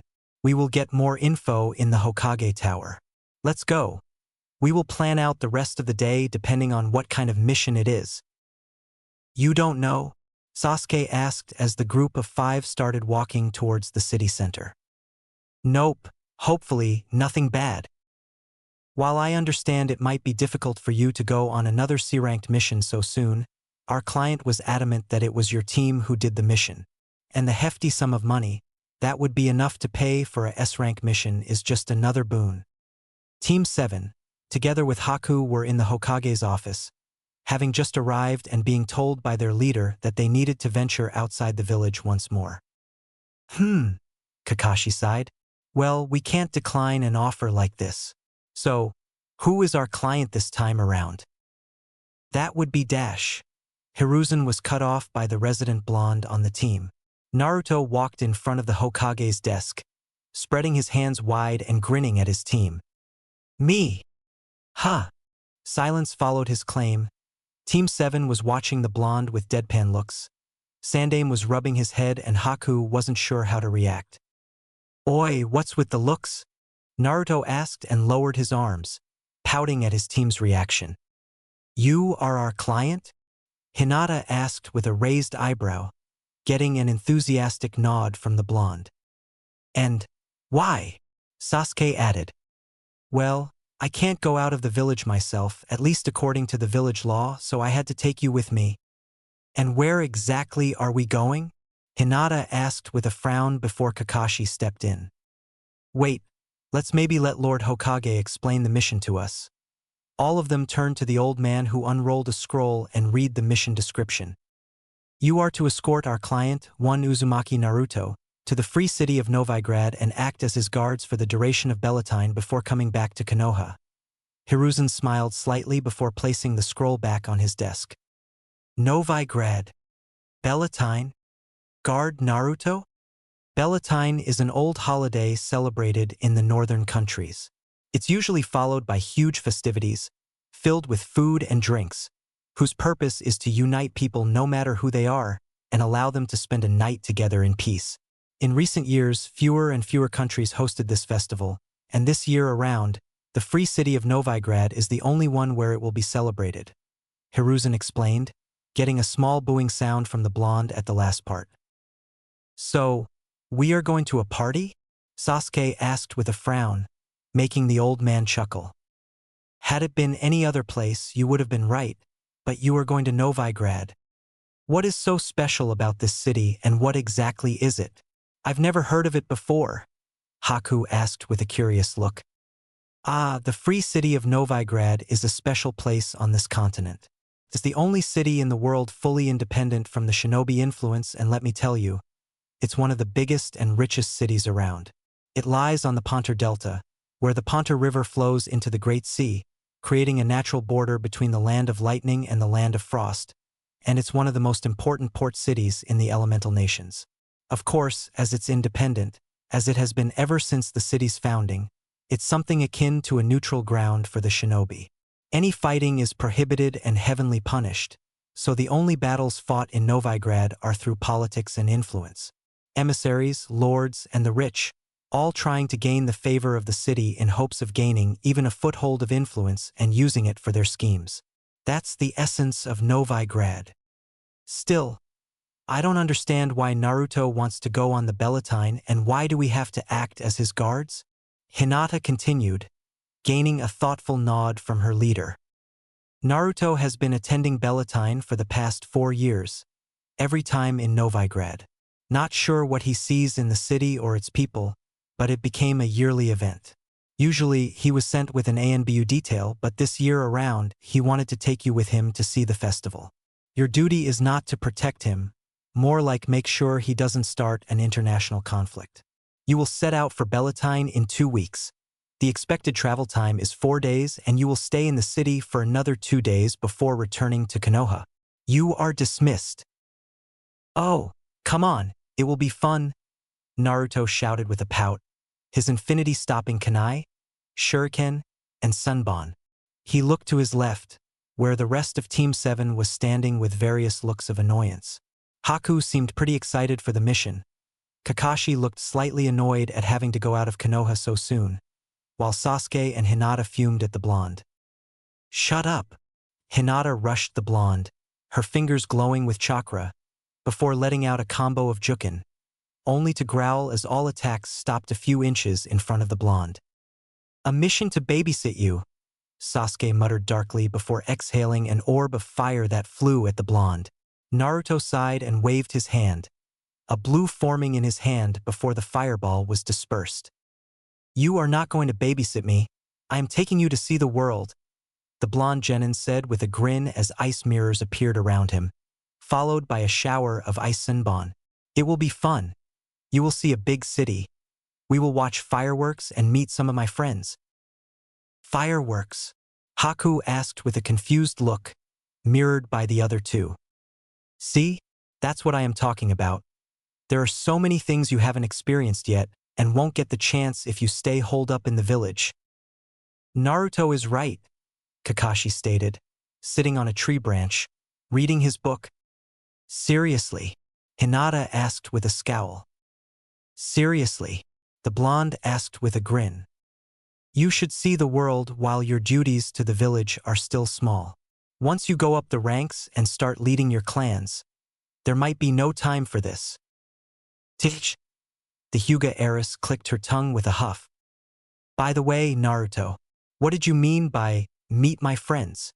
If I remember correctly, you usually spent Bellatine alone under the ANBU watch. PFF, yeah right, and I totally didn't use shadow clones to get them off my back. Sure. Nope, didn't do it. Ah, that explains it, the silver-haired jonin muttered before throwing a kunai at the blonde, grazing his cheek. Don't get sloppy.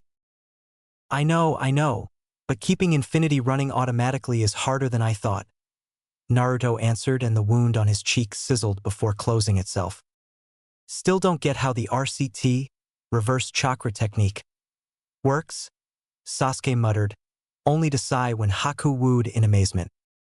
I heard there is supposed to be a tournament this year around, Naruto stated while trying to shoot a fast red. The technique failed, vanishing midway, making him pout. What kind? Haku asked as she created more ice senbon to shoot at the blonde. A fully hand-to-hand tournament. No chakra allowed. Just pure skill and natural strength. Can you imagine? A fight with no enhancements and no weapons. A tournament to pick up the most skilled fighter. Fighting? In Novigrad? I thought it was forbidden. Nah, as long as the city can profit from it and someone is acting as a judge, they allow fights like these. Now to think about it, they often host tournaments for samurai, sword battles, archery on horses, this kind of things. Let me guess, you want to take a part in it? Kakashi asked, already knowing the answer. Of course, in fact, I think we all should take part in it. Pass, Hinata answered instantly, making the blonde gawk at her quick response. While winning such a tournament would be a huge boon for the Hyuga clan, her fighting style, while taijutsu, needed the use of chakra. Without it, she might as well be simply tapping her opponents. I would rather watch, Haku answered with a gentle smile.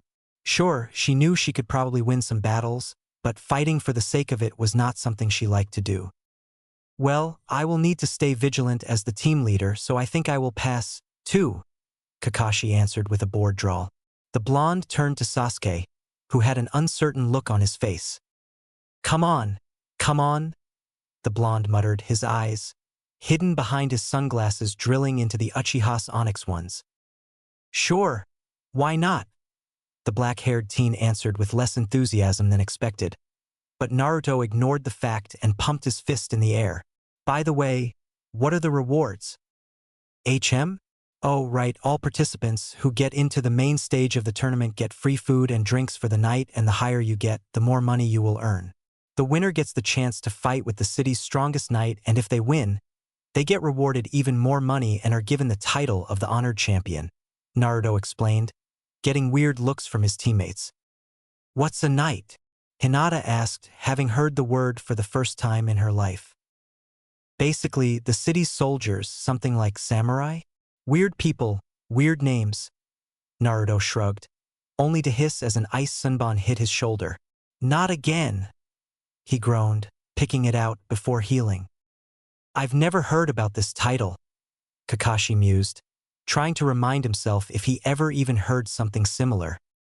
No wonder they just made it up for this tournament, but if I understand it correctly, it's a noble title, something like daimyo but far lower. Privileges, influence, and status, that kind of things. By the way, who is ruling the city? Haku asked the question plaguing the rest. Last I heard, it was the Church of the Eternal Fire and Hierarch Hammerfart. A church?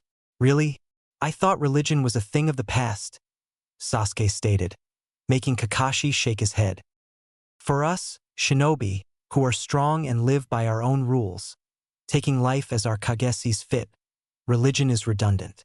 The words of our Kage are absolute, but for normal people? For people who work day and night without any help from their daimyo or other lords.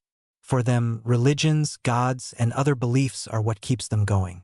Even in today's times, religion is spreading around the world, causing riots and wars. Really? I thought there was currently peace. That's right, we Shinboi have peace, but that doesn't mean there are no wars in the world. Anyway, are you sure taking part in this tournament is a smart thing to do? Bah, of course. I get free drinks and food while showing off in front of the whole city. When I win, my name will for sure spread around the world, Naruto answered with a boisterous laugh. 2 weeks after being informed of their mission, Team 7 was traveling by ship toward the free city of Novigrad. It was the fastest way of traveling over such a long distance, and since Naruto had the money to hire a ship that would take them to their destination, it was decided they would travel by sea. For the past 2 weeks, Team 7 has been hard at work. Deciding to focus on their training rather than doing D-ranked missions, the genin has grown by leaps and bounds. Much of their training regime was built around the physical part, getting stronger and faster, but also mastering their taijutsu. In the meantime, they also did some chakra control training to make sure they would waste less chakra in combat. Naruto, on the other hand, has been perfecting his infinity with his RCT, while pushing Kakashi to his limits. As the blonde said, after his defeat at Zabuza's hands, Naruto promised to make sure to get Kakashi back in shape. The blonde's 6 eyes also were crucial for helping Haku train on her bloodline limit. With the enhanced perception and his ability to dissect chakra with a glance, he helped her empower her techniques and lower their costs.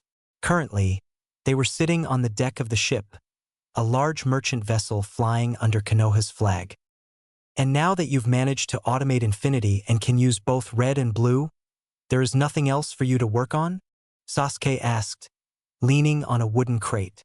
They had made a break between their light training exercises if running along a ship on the water while being forced to dodge and duck weapons thrown by his sensei could be called so. And of course, by team exercises Sasuke meant his and Hinata's training. Naruto was lounging on the ship, watching them with an impish grin and taunting them, while Haku was experimenting with her bloodline limit.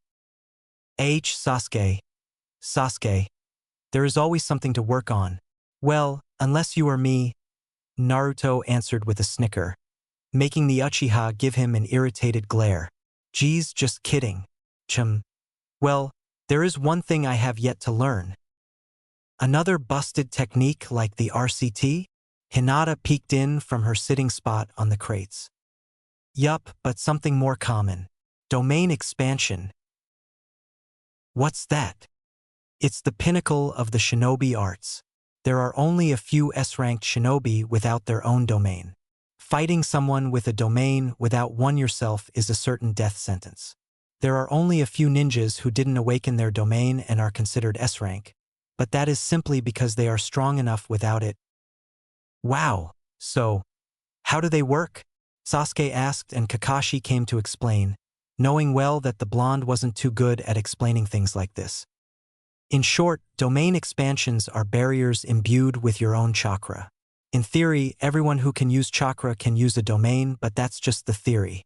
To put it bluntly, a domain is an extension of your chakra, allowing you to use an innate chakra technique you are born with. Of course, that's not all. Inside a domain, the user is granted a sure-hit effect by deploying your innate chakra technique all throughout the barrier. Do you have one, Kakashi-san? Haku asked, having overheard the conversation. No, even when I was considered to be a low S-rank shinobi, I never awakened my domain. Yeah, don't worry, once I get up and running, I will force you to awaken yours. Naruto stated with a grin, making Kakashi sweat drop, not really wanting to know what the blonde had in store for him. You think you will able to awaken your domain? Hinata asked with a raised eyebrow. To her, while the blonde was very strong, the domain business sounded like it would take years, if not decades, of intense training to learn, longer even to matter. Hearing his claim he would learn it so confidently was off-putting. Bah, of course I will, it's only a matter of time. I just need to see someone use a domain expansion once and I should be able to start working on my own. You really believe seeing it once will be enough? Sasuke asked with a skeptical look.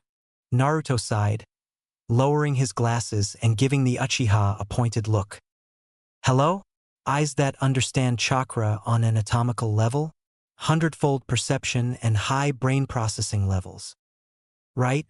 Sasuke answered dryly, having forgotten that the Limitless was not the only blood lean the blonde had. By the way, what's the plan for Bellatine? Kakashi asked, making Naruto hum thoughtfully. We should arrive in the morning of the 30th, so we will get booked at an inn, before me and Sasuke will register for the tournament. The preliminaries start at noon, so before that, we have time to explore the city. Oh, I know, we can head to Hattori's, he's the best swordsmith in the north. Then we head for the preliminaries, and after that, we have a few hours before the tournament begins. Then, after that's done, the festival begins. At midnight, there will be the fireworks show, and then the party continues until dawn. It was early in the morning when the ship Team 7 was journeying on arrived near the free city of Novigrad. Looks of awe filled most of the team upon setting their eyes on the port city. It was as big, no, it was bigger, larger than even Konoha. High stone walls, buildings made out of sturdy rocks with brick rooftops, and smoke flying out of chimneys. They arrived at the port, filled with vessels from all around the world. Flags and emblems from all the shinobi nations and countries they've never heard before. Left to the port was a fish market, where even now, fishermen were unloading their wares, merchants were shouting, encouraging people to come to buy from them, while common folks were haggling, shouting, and buying. Wooden carts, pulled by horses, mules, or even ox were riding across the cobbled streets making distinct, yet not unpleasant sounds. The city was completely different from Konoha, be it in the architecture, the resources it was built with, or even the atmosphere. Back home, mornings were quiet and peaceful, but in this city, even now, just a few moments after the break of dawn, they could hear the sounds of machines working, people haggling, and music being played on the streets. Bathed in the morning rays of the sun, with a light fog, the first sight of Novigrad left them speechless with its unique beauty and atmosphere. Heh, impresses? Naruto asked with a smug smirk, seeing his friend's reactions. His smirk widened when the only answer he got back were nods of their heads, their eye glued to the grand city in front of them. Their ships slowly sailed to one of the free wooden bridges before they moored. The ship crew laid out a wooden deck, allowing an easy descent from the vessel.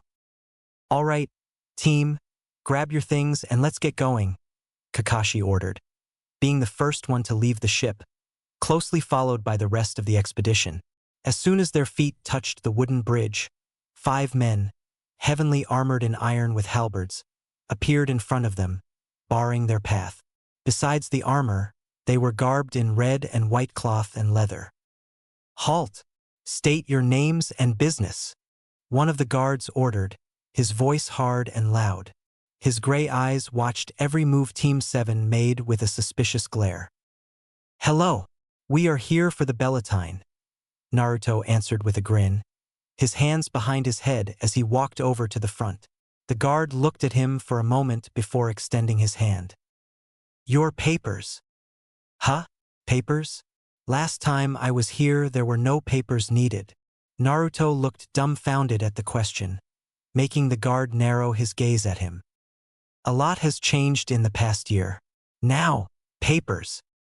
"Come on, Naruto, they are getting restless," Kakashi whispered with clenched teeth, keeping his eyes on the squad of guards, who were slowly moving to surround them. While he had no idea how strong these guards were, Kakashi would rather not start an international conflict in the first 5 minutes they were in the city. Right. A moment please," Naruto muttered and started looking through his pockets before he stopped and a grin formed on his face. He reached inside his shirt, pulled out a necklace and presented it to the guard. The man looked at it for a moment, taking it the jewelry features with a hard glare. It was a ruby pendant in the form of a triangle, held by a silver chain. The gemstone shone brightly under the sun's rays, giving it an ethereal look. The guard knew it reminded him of something very important. Only then did he notice the small, yet elegant engravings on the silver, one of which was a small cross. "I see you may pass. Do not break any rules in the city and your stay will be pleasant." The guard turned on his heel before walking away, his companions swiftly following him, not before giving Team 7 another suspicious look. "Phew, that was intense," Naruto said with a grin, only to turn to his team and see them all looking at him with raised eyebrows. "What are you all looking at?" "Mind telling us what that pendant was?" Kakashi asked, making the blonde realize what they meant. He took it once again, showing it off to them. "It was a gift from a friend, here from Novigrad." "And that friend?" Hinata asked with an annoyed voice. You will meet her later. For now, let's get us an inn." Naruto's eyes soured the area before they stopped on a man walking by. "Hey you, the one with the lute," the blonde shouted, waving his hand, becoming the man to come to them. The man was an extremely handsome brunette with cornflower blue eyes. His wavy, neck-length hair was combed to the sides and held by a plum hat with a heron feather pinned with a silver buckle. On his youthful face, an inherent cheeky smile that seemed to have radiant confidence and cheerfulness. He dressed in a fashionable and flashily purple and blue garb with a wooden lute on his back. The man looked in their direction, before walking over, stopping a few paces in front of Team 7. "Hello, good sirs and ladies. How might this humble bard be of assistance?" the bard asked, giving them a courtly bow, taking off his hat for a moment before looking at them with the same smile as before. "We are looking for an inn to stay in. Mind telling us where to look for one?" Kakashi asked the cheerful man, who looked at them with a big smile. "Ah, it's your first time in Novigrad? Ah, well then, welcome to Novigrad, my friends. Welcome indeed to the capital of the world. Almost 70,000 residents, not including travelers. Brick houses, cobbled main streets, a seaport, warehouses, for watermills, slaughterhouses, sawmills, a large factory producing cigs, and all imaginable guilds and crafts. Mint, 8 banks, and 19 pawn shops. The castle and guardhouse are breathtaking. And entertainment. A scaffold, a gallows with a trapdoor, 35 inns, a theater, a zoo, an arena, a bazaar, and 12 brothels. And temples, I don't remember how many. A lot of The bard lifted off, extending his hands to the sides with an excited gleam in his eyes. The visitors from Konoha listened with rapt attention, their eyes widening further and further, only now getting a sense of how grand the city truly was. The best inn, in my humble opinion, must be the White Wolf, located in the new city, just west of the main square. The bard stated, pointing towards one direction. If you follow this road, then turn right when you pass the Vivaldi's bank, you should see the Passiflora, the largest brothel in the city. Go towards it and then turn left. By then the road should start to slowly incline. Follow it until you arrive at a small temple. Then you should head right again and the White Wolf should be in sight. You really can't miss it. After thanking the energetic and friendly bard, Team 7 set out to get their lodging set. It took them a whole hour to not only push through the hectic and bustling streets of Novigrad, but also to navigate their way around the many crossroads, turns, and alleys. What should have been a 15-minute walk at a leisurely pace turned into an hour of fighting the crowds and navigating the city. But here they were, in front of a large stone building, higher than any building in their home village. They walked up the cobbled stairs and opened a pair of mahogany doors, only to enter a large room, filled with wooden chairs and tables, filled with food, mugs, and kegs filled with alcohol. And people. A lot of people. They saw that across the room was a wooden platform, filled with flowers, chairs, swords, and other decorations, currently used by a trio of men, playing a lively tune. To their right was a long counter with chairs in front of it, while a man and 3 women were tending a large bar, behind them a wall filled with mugs, bottles, and eating utensils. They slowly made their way towards the counter, where they expected the innkeeper to be located. Pushing through the crowd of people wasn't too difficult for the blonde, who simply used his infinity to push them aside, earning himself a lot of indignant shouts and curses. His companions? They fared a little worse, having to make their way with the old-fashioned method. "Innkeeper, we need 5 rooms. Any available?" Naruto shouted, looking at the older man, who turned towards the blonde. The man threw a towel over his shoulder and leaned on the counter. "Depends. Do you have the coin?" "You've got to ask?" Naruto pulled out a hefty pouch of Ryo, placing it with a thud on the wood. The innkeeper took the coin, inspecting it for a few moments before he threw it back in the pouch. "We only accept the Novigradian crown." Without another word, the man walked away, being called by someone else. "Ha!"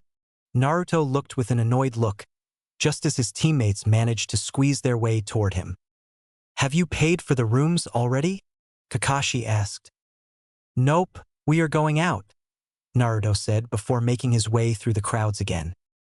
He heard Hinata curse him while feeling Sasuke glare at the back of his head for making them go back and forth in such a crowd. "Now, where to go?" the blonde hummed before an idea hit him. "So, mind telling us why you dragged us the whole way here?" Sasuke asked, looking at the building they were standing in front of. Like any other big city, Novigrad had a branch of the Vivaldi Bank. It is located in a sturdy building with thick stone walls. Guards armed to the teeth watch the armored safes, while wealthy clients can count on discreet, professional service. "Well, we need to exchange money," Naruto answered dryly. For what other reason could they be here? Exchange money? I thought the Ryo was the currency used all over the continent. Haku asked, never needing to do this before. Well, she never has been in or near a bank. Neither did she hear of a different currency than the Ryo. Exactly my thoughts, Kakashi added as Naruto led them towards the building, idly noticing the large wooden coin-shaped sign in front of the entrance. The innkeeper said something about Novigradian crowns. I am hearing first time about this, too, the blonde answered and pushed the doors open. On the inside of the building, the bank had wooden floors, marble counters, and golden and silver signs. A grand chandelier hung on the high ceiling, illuminating the place in a dim light. The windows were made of stained glass, each and every with a different pattern and color, giving the inside a colorful shine, while a large and expensive carpet, woven with intricate patterns, led from the entrance doors to the many booths where bank clerks worked. Wow! It was not a single person that said that, but the whole group.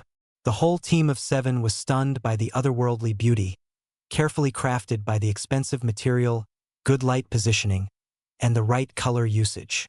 An old voice laughed curtly at their reaction, causing 5 heads to turn to the right, where the sound came from. In front of them stood an old man, a very short old man with a long, white, well-groomed beard with ink stains and a stubby nose. He was dressed in a burgundy, velvet jacket that barely fit over his prominent belly. The man walked over to them with a big smile on his face. The inside does make an impression, right? Ah, but where are my manners? My name is Vimy Vivaldi. Welcome to the Vivaldi Bank, the biggest and only dwarfen bank in the whole city of Novigrad. What can I do for you? The now named Vivaldi stated with open arms. Wait, you mean like an actual dwarf? Like the ones from legends and stories? Hinata asked with wide eyes, unable to keep her poker face in the face of such revelations. Vivaldi crossed his hands, one of them combing his white beard, in thought. Not sure what legends or stories you have heard about dwarfs, but I can assure you, I am a full-blooded dwarf. My family owned the Vivaldi Bank business for generations, even before humans started forming clans and villages. The dwarf stated with a grin, obviously proud of his bloodline. Hey, you two don't seem surprised, Sasuke said to Kakashi and Naruto, both of whom shrugged. I met some dwarfs on missions, Kakashi stated with his usual cool attitude like it was nothing new. Well, it might be nothing new to him, but to the 3 other genin it was surreal. I met a lot of the elder races on my previous journeys to Bellatine, the blonde said with a grin. I forgot to tell you about them. Oops. The blonde snickered, only to be punched by Hinata in the shoulder. I am in fact as surprised that you didn't believe in the existence of the elder races. While our populations might dwindle by the year, there are still some of us living in human communities, the old bank owner said with a raised eyebrow, before he noticed their headbands and a look of realization came across his face. Ah, now I understand. You are from down the south, no wonder then. Most of us live in the northern countries, and only a few of the elder races still reside in your regions. But that is a topic for another time. I presume you came here for business. Follow me, please. The old dwarf led them to one of the free clerk booths, before entering it and sitting on a big comfortable chair, lined with silk and other fine materials, unlike the other chairs, which were made out of leather and hide.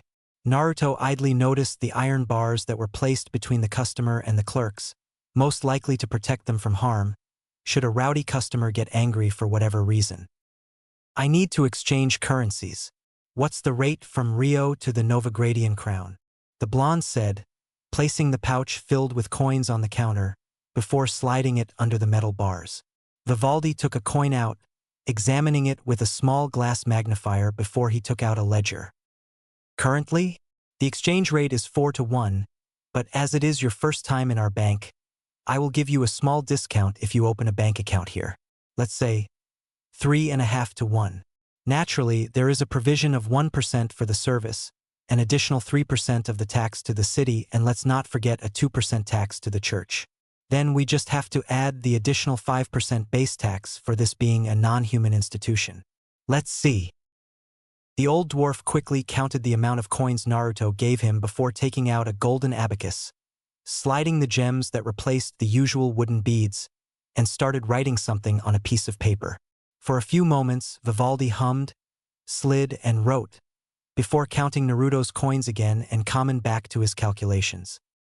That will be 2,723 crowns rounded down, because that's the dwarfen law after taxes, the dwarf said, looking up at the blonde, who quickly counted it in his head and nodded when the estimated numbers were close enough to know the bearded dwarf was not trying to swindle him. Great. Now to open your account dash. Wait, I never agreed, Naruto stated with a raised eyebrow, making Vivaldi shake his head.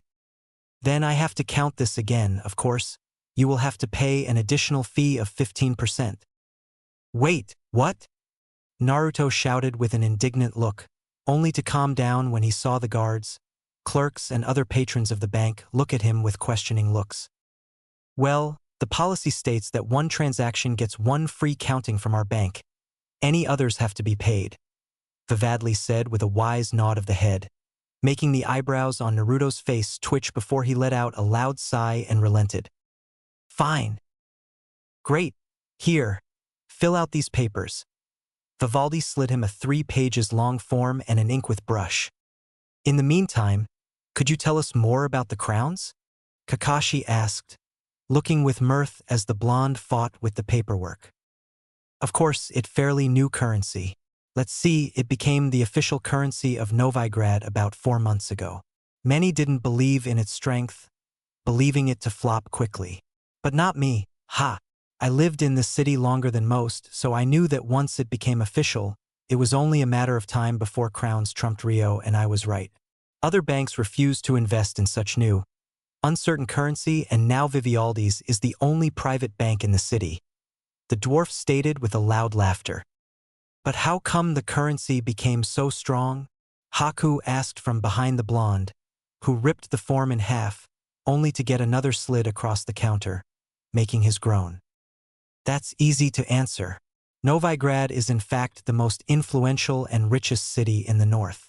Most trade and manufacturing in the north is controlled by Novifrad, so when the city closed itself on the Rio, all nearby countries were quick to change their currencies, knowing damn well that they needed Novigrad's influence to flourish. Oh, you're done, Vivaldi said, reading through the form filled out by the blonde. The dwarf nodded and extended his hand, making the blonde shake it. Ha! Vivaldi muttered dumbfounded, pulling his hand away. What? Naruto asked, not understanding the bank owner's reaction. Deposit. What deposit? The blonde asked with a deadpan. Well, we can't open your account and let it collect dust, right? Vivaldi asked with a grin, again extending his hand, making the blonde groan. After coming back to the inn and having to push through the crowd again, they managed to get 5 rooms in the inn, luckily all next to each other.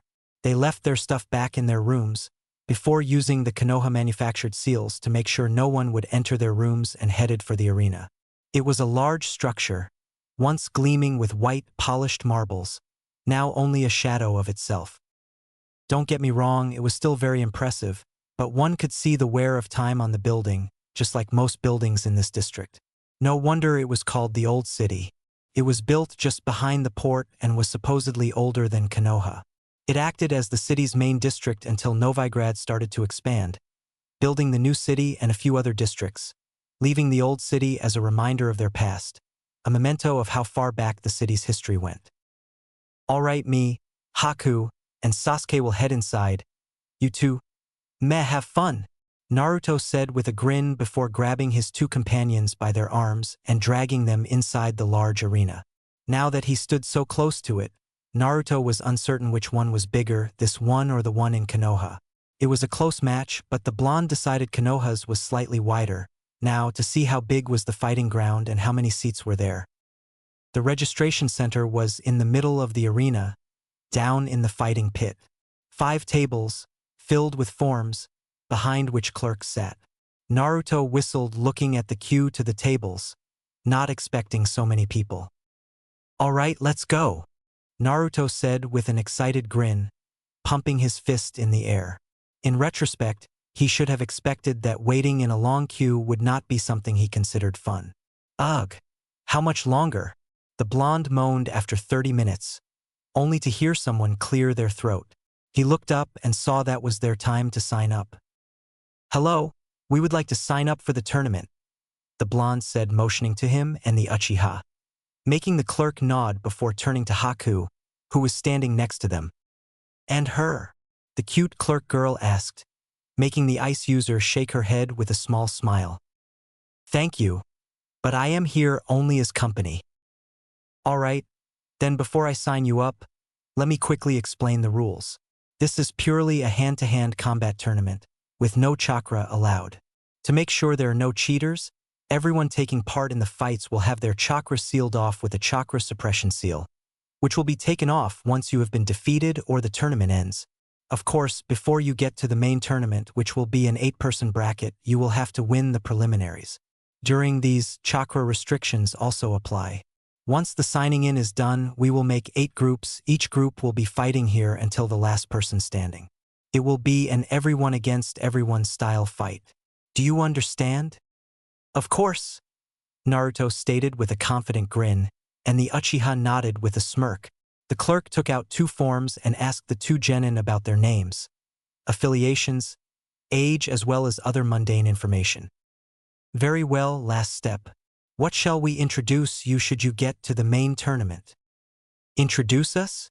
Sasuke asked, not sure why their names would not be enough. The girl nodded and rushed to explain. The tournament, for the most part, is meant to be an opener to the festival, an attraction to make the people fired up before they start drinking and having fun. Of course, the tournament should be on everyone's mind even after it ended, and so, we need to make sure they remember who you are. For example, if Jean was fighting, no one would bat an eye about him after the fight concluded. But if Jean the Skullcrusher fought, it would be more memorable. Do you understand? Theatrics are important here, to make a good show. I get it, write it down. I am Naruto, the strongest, the blonde said with a confident smirk, crossing his arms. Taken? The cute clerk said dryly, making Naruto face fault. He jumped back to his feet and slammed his hands on the desk. What do you mean it's taken? By who? He turned to the other competitors, waving his fist and glaring at them. Oi, assholes! Whoever took my title is going down. Sasuke, the last Uchiha. Good, written down. What about you, sir? Naruto pouted with a small rain cloud above his head before an idea formed in his head and his confidence came back. Naruto, throughout the heaven and earth, the alone honored one. Too long. Naruto deflated with a pout. Naruto, throughout the earth, the honored one? Not catchy enough, the clerk girl said with an apologetic look, making the blonde fall to his knees. Naruto, the honored one? Yup, honored one seems good. Then, please sign here, here, and here. Thank you. Good luck to you both, and see you at noon. Don't be late. As the 3 walked out of the area, heading to search for their teammates, Naruto kept babbling on and on about how unfair it is that his best titles were stolen or not good enough. I really hope this tournament is worth it. Hearing him bitch about his titles is really getting old, Sasuke thought and looked to see how Haku fared, only to shake his head when the girl tried to console him. Not understanding this was exactly the reaction the blonde wanted to gain. After meeting up with Hinata and Kakashi, who were eating breakfast in a small restaurant, the team thought about their next destination. Of course, searching for them in such a populated city, especially since they didn't agree on a rendezvous spot beforehand, would take hours if not days.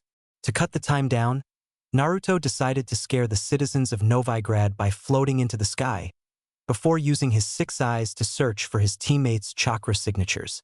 It took some time and money to placate the guards who rushed to their position, but after promising them he wouldn't do it again, they were let go scot-free. If I am not mistaken, we still should have 3 hours until the preliminaries start, Kakashi said, leaning back in his comfortable chair, his Ika in full display, getting approving looks from the male population, while females were glaring daggers at him and by proxy at the rest of Team 7. Well, we might as well go to Hattori's now, Naruto said, sipping on a cup of tea. What's so special about this Hattori? Hinata asked with a raised eyebrow, making the blonde give her a small, mysterious smile. Ah, my little Hina-chan, how little you know, the blonde answered, trying to pat her head in a condensation manner, only to abandon his plan when she actually growled, at him with a dangerous look flashing through her eyes. Call me that once again, and I will make sure you are the last Uzumaki ever born. How scary, how scary, the blonde chuckled with a grin, slowly pulling his hand away. I am actually curious too about this Hattori person, Haku said with a smile. Traveling with Zabuza, who was a master swordsman, she was sure she would know someone called the best blacksmith in the north, but the name Hattori didn't ring any bells in her head. Let's see, Hattori is considered the best weaponsmith in the north. The quality of his steel and weapons are on another level, Some even say that they might easily be on par with the seven swordsmen of the Mist Swords. Of course, it's only natural, having honed his craft for so long, being one of the only elven smiths in history. An elf? Now you've got to be making this up? Sasuke muttered, munching on a plate of fresh tomatoes. Naruto rolled his eyes, giving the last Uchiha a questioning look. You met a dwarf not an hour ago, and now you are questioning the existence of elves? HN, Sasuke grunted, not wanting to admit that the blonde was right. Naruto's eye twitched at the response, but he shrugged. I've had the pleasure of using one of his weapons a few years back, let's see, 3 years ago? Sounds about right. I was in Novigrad for Bellatine, passing by his smithy when I heard some fighting inside, so of course I went to investigate and found 5 men beating Hattori up. I got their attention and some banter later. I saw a sword like no other nearby before a fight broke up, and I decided to play around with them using it. It was light, almost weighing nothing, and durable too. But the best part was its cutting power. It cut through their iron armor like a hot knife through butter. I didn't even need to put any strength into my swings. Okay, I get his weapons are great, but I didn't take you as someone using weapons, Sasuke answered, making the blonde grin. Of course not. I prefer to pulverize my enemies with fists, but I think you might gain a lot from a sword, don't you think? Never thought about using a sword. Come on, once you see them, I know for certain something will catch your eye. Besides, Hattori's smithy is a bit from here, so we can take in the sights and explore the city a bit more, not like we got anything else to do until the preliminaries. A few minutes later, the team of 5 was walking through the bustling streets of Novigrad, their current destination set. Chapter 7. The Strongest. The Day a God is Born. March 13th, 738 AS. It has been a hard year for Konoha. The village has lost many of its shinobi, both young and old. It has lost its innocence and peace. The once green forests of Konoha were now stained in her citizens' blood. Not so long ago, Konoha had lost her leader, the second Hokage, Senju Tobirama. It was partly because of him. He was weak back then, unbefitting this hat that now hung heavily on his head. Had he been stronger, he could have stayed behind instead of his sensei. Had he been smarter, he would have realized it was a trap all along. But he wasn't. Back then, a year ago, he was a talented, confident shinobi, a student of the Hokage. He had no experience fighting wars. All he knew were some light skirmishes on the border. Nothing more. He had learned a lot of tactics and jutsus but found them next to useless on a real battlefield.